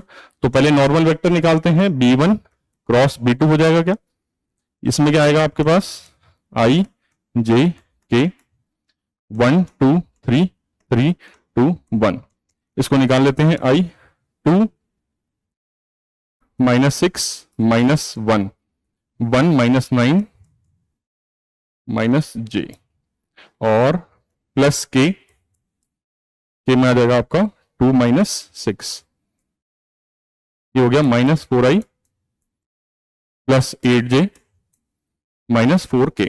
ठीक है, अब नॉर्मल वेक्टर है, इसको हम किसी चीज से डिवाइड भी कर दें तब भी डायरेक्शन सेम रहेगी। ठीक है, तो ये हो जाएगा, हम -4 से डिवाइड कर देते हैं i -2j प्लस k, ये आपका नॉर्मल वेक्टर आ गया। इसका एन कैप निकालना होगा तो इसको डिवाइड कर देंगे इसके मॉड से, i -2j plus k divide by √1 plus 4 plus 1, तो √6 से डिवाइड हुआ i by √6 -2 by √6j plus 1 by √6k। तो ये एक हमारे पास क्या आ गया, ये हमारे इस प्लेन का एक नॉर्मल वेक्टर इस डायरेक्शन में आ गया, और हो सकता है ये ऑपोजिट डायरेक्शन में भी होता, तो दूसरा पॉसिबल नॉर्मल वेक्टर क्या आ गया, N cap i by -i by √6 plus 2 by √6j and -1 by √6k। इसको देख लेते हैं क्या है हमारे पास possible value of N cap. N cap की पॉसिबल वैल्यू 1 बाई √6, एक बार मैच करें, 1 बाई √6 -2 बाई √6 1 बाई √6 √6 1 बाई √6, ये ठीक है, ये नहीं है एन कैप, तो क्यू मैच कर रहा है 4 से, तो क्यू मैच हो गया 4 से। ऑप्शन देखें, क्यू मैच कर रहा है 4 से, क्यू मैच 4 कर रहा है यहाँ पे 1, तो ये हमारा एलिमिनेट हो गया। अभी भी हमारा सॉल्व नहीं हुआ है। नेक्स्ट देखें आर, दोनों जो बचे हैं दोनों आर क्या है 1 से मैच कर रहे हैं, तो इसको सॉल्व करने का फायदा नहीं है। एस देख लें 2 से मैच कर रहा है या 5 से, एस जरा देखें, एस क्या है, O R dot N cap. ठीक है, possible value of O R dot N cap, O R क्या हो जाएगा, जो हमारा आर पॉइंट है आर हमारे पास क्या आ गया, अल्फा -11 टू अल्फा -21, आर है अल्फा -11 टू अल्फा -21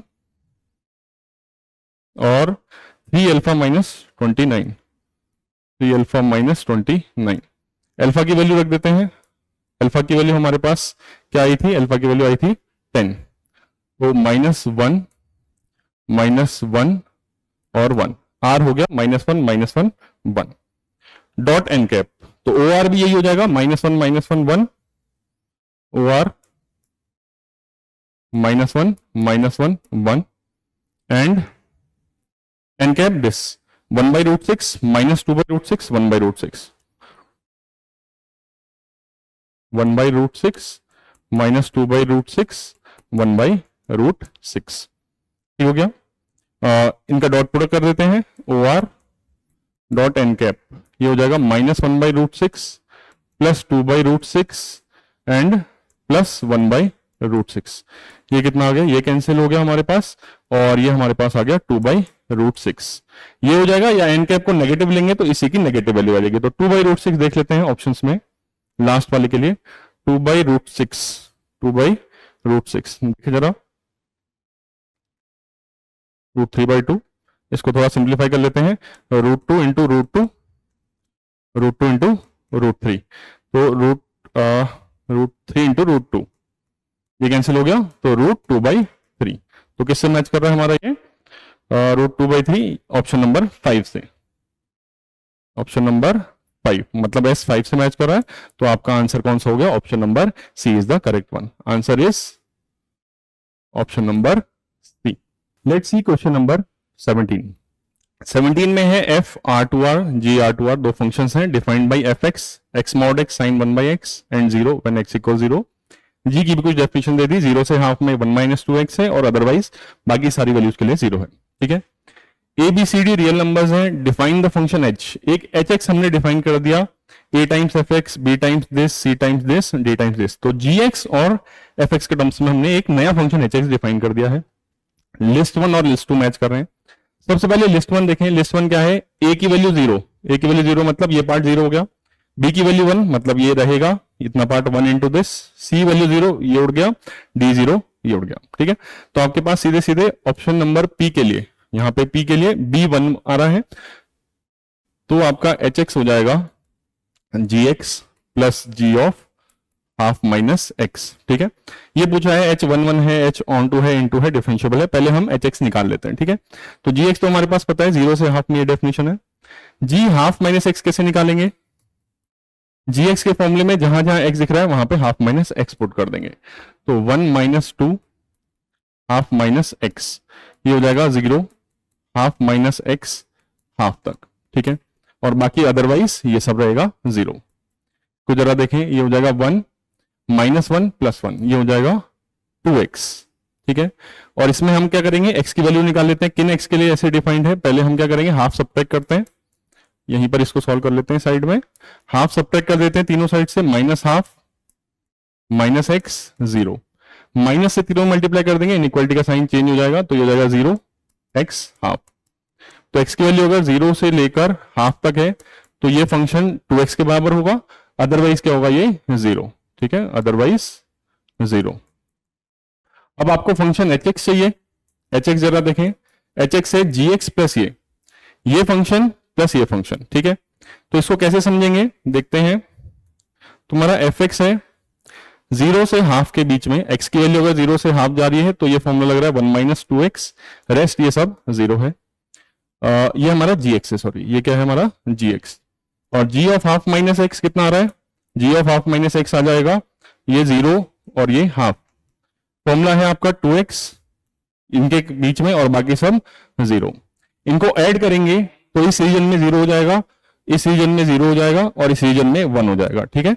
तो ये हमारा आ गया इस रीजन में 0 से हाफ के बीच में 1, बाकी सब 0। नेक्स्ट क्या आएगा कहानी, नेक्स्ट में देखते हैं। नेक्स्ट में आपके पास क्या आ जाएगा, इसको फंक्शन को देखें, यहां पे 0 है, यहां पे 0 है, बीच में क्या है 1, जरा देखें इसमें 1 1 है क्या, नहीं 1 1 नहीं है फंक्शन। ऑन टू है क्या, h का तुम्हारा कोडोमेन r होगा, ऑन टू नहीं है, डिफरेंशिएबल नहीं है, यहाँ पे डिसकंटिन्यूअस आ जा रहा है, रेंज 0 से 1 सारी वैल्यूज आ रही है, नहीं रेंज 0 1 सिर्फ यही आ रही है, हाँ। तो ये p मैच कर जा रहा है 5 से, p मैच कर जा रहा है किससे, 5 से। तो ऑप्शन नंबर ए एलिमिनेट हो गया और ऑप्शन नंबर डी भी एलिमिनेट हो गया, ठीक है। तो यही बचे हमारे पास। तो आपके पास क्यू देखना है, 2 और 3 में से क्या है, 2 और 3 में से हम देखेंगे क्या कहानी होगी। क्यू देखें, क्यू में आपके पास है A1 है, B0 C0 D0, तो सिर्फ A1 बचा, मतलब HX क्या हो गया, FX, HX हो गया आपका FX के बराबर। और FX क्या दे रखा है आपके पास, FX दे रखा है कि x mod x sin 1 by x when x is not equals to 0 and 0 when x is equal to 0, ठीक है। इसमें देखें ये आपका 1 1 है, ऑन टू है, इस तरीके से आपको बताना है। इसमें आपको देख लेते हैं सवाल में क्या कह रहा है, क्यों 2 या 3, मतलब ऑन टू या डिफरेंशिएबल आपको देखना है, ठीक है। ऑन टू या डिफरेंशिएबल में देखें, डिफरेंशिएबल देख लेते हैं, डिफरेंशिएबिलिटी चेक करेंगे। सबसे पहले RHD निकालते हैं। अच्छा पहले कंटिन्यूटी देखना पड़ेगी, कंटिन्यूटी देखें जरा, कंटिन्यूटी में क्या कहानी है, ये लिमिट अगर हम 0 पे लेंगे ये आ जाएगा 0 और यहां पर भी 0, तो 0 पे कंटिन्यूस है, ठीक है। और डिफरेंशिएबिलिटी देखते हैं, डिफरेंशिएबिलिटी में क्या कहानी होगी जरा देखें, यहां पे ये तो 0 है, ठीक है, 0 पे, इसके अलावा 1 by x 0 के अलावा डिफरेंशिएबल होता है, sin x डिफरेंशिएबल होता है, तो कंपोजिट फंक्शन है, दो डिफरेंशिएबल फंक्शंस का डिफरेंशिएबल आ जाएगा। ये डिफरेंशिएबल फंक्शन है, बस दिक्कत कहां है, मॉड एक्स की, दिक्कत कहां है, मॉड एक्स की। मॉड एक्स में क्या कहानी आएगी, देखें मॉड एक्स कहां पे सस्पिशियस पॉइंट, जहां पे आपका डिफरेंशिएबल नहीं हो सकता, बाकी हर जगह डिफरेंशिएबल रहेगा, कहां दिक्कत आ सकती है, 0 पे। तो हम 0 पे RHD LHD चेक कर लेते हैं, उससे हमें पता चल जाएगा। RHD क्या आएगा, RHD देख लेते हैं, लिमिट हम देख ले रहे हैं 0 plus h minus f0 upon h, limit क्या है, h टेंडिंग टू 0 प्लस, तो ये हो जाएगा limit h tending to 0 plus, 0 plus h मतलब h रख देना है, h mod h sine 1 by h minus f0 ये 0 अपॉन कितना h, ठीक है। तो h से h कैंसिल हो जाएगा, अब 0 को टेंड कर रहा है तो ये तो ऑसिलेट कर रहा होगा साइन 1 बाई h, और ये 0 0 इंटू साइन 1 बाई h, ये आपका 0 आ जाएगा। सिमिलरली हम LHD देखें, LHD में हम फॉर्मूला लगाएंगे, limit h tending to 0 plus f of 0 minus h minus f0 upon minus h, कितना आ जाएगा, माइनस h रखते हैं फॉर्मूले में, minus h into mod of minus h, mod of minus h हो जाएगा h sine 1 by minus h minus f0 is 0 upon minus h, ठीक है। माइनस एच कैंसिल हो गया, again h into oscillating, 0 into oscillating, ये आ जाएगा आपका 0। तो LHD RHD क्या आ जा रहे हैं, इक्वल आ जा रहे हैं, मींस ये फंक्शन क्या है, डिफरेंशिएबल है। तो ये फंक्शन क्या आ गया हमारे पास, डिफरेंशिएबल फंक्शन आ गया। Q में क्या है, Q 3 से मैच कर रहा है, तो इसमें देखें ये दो ऑप्शन सही थे, Q 3 से मैच कर रहा है, मतलब option number C is the correct one. Answer क्या हो गया, ऑप्शन नंबर सी। ठीक है।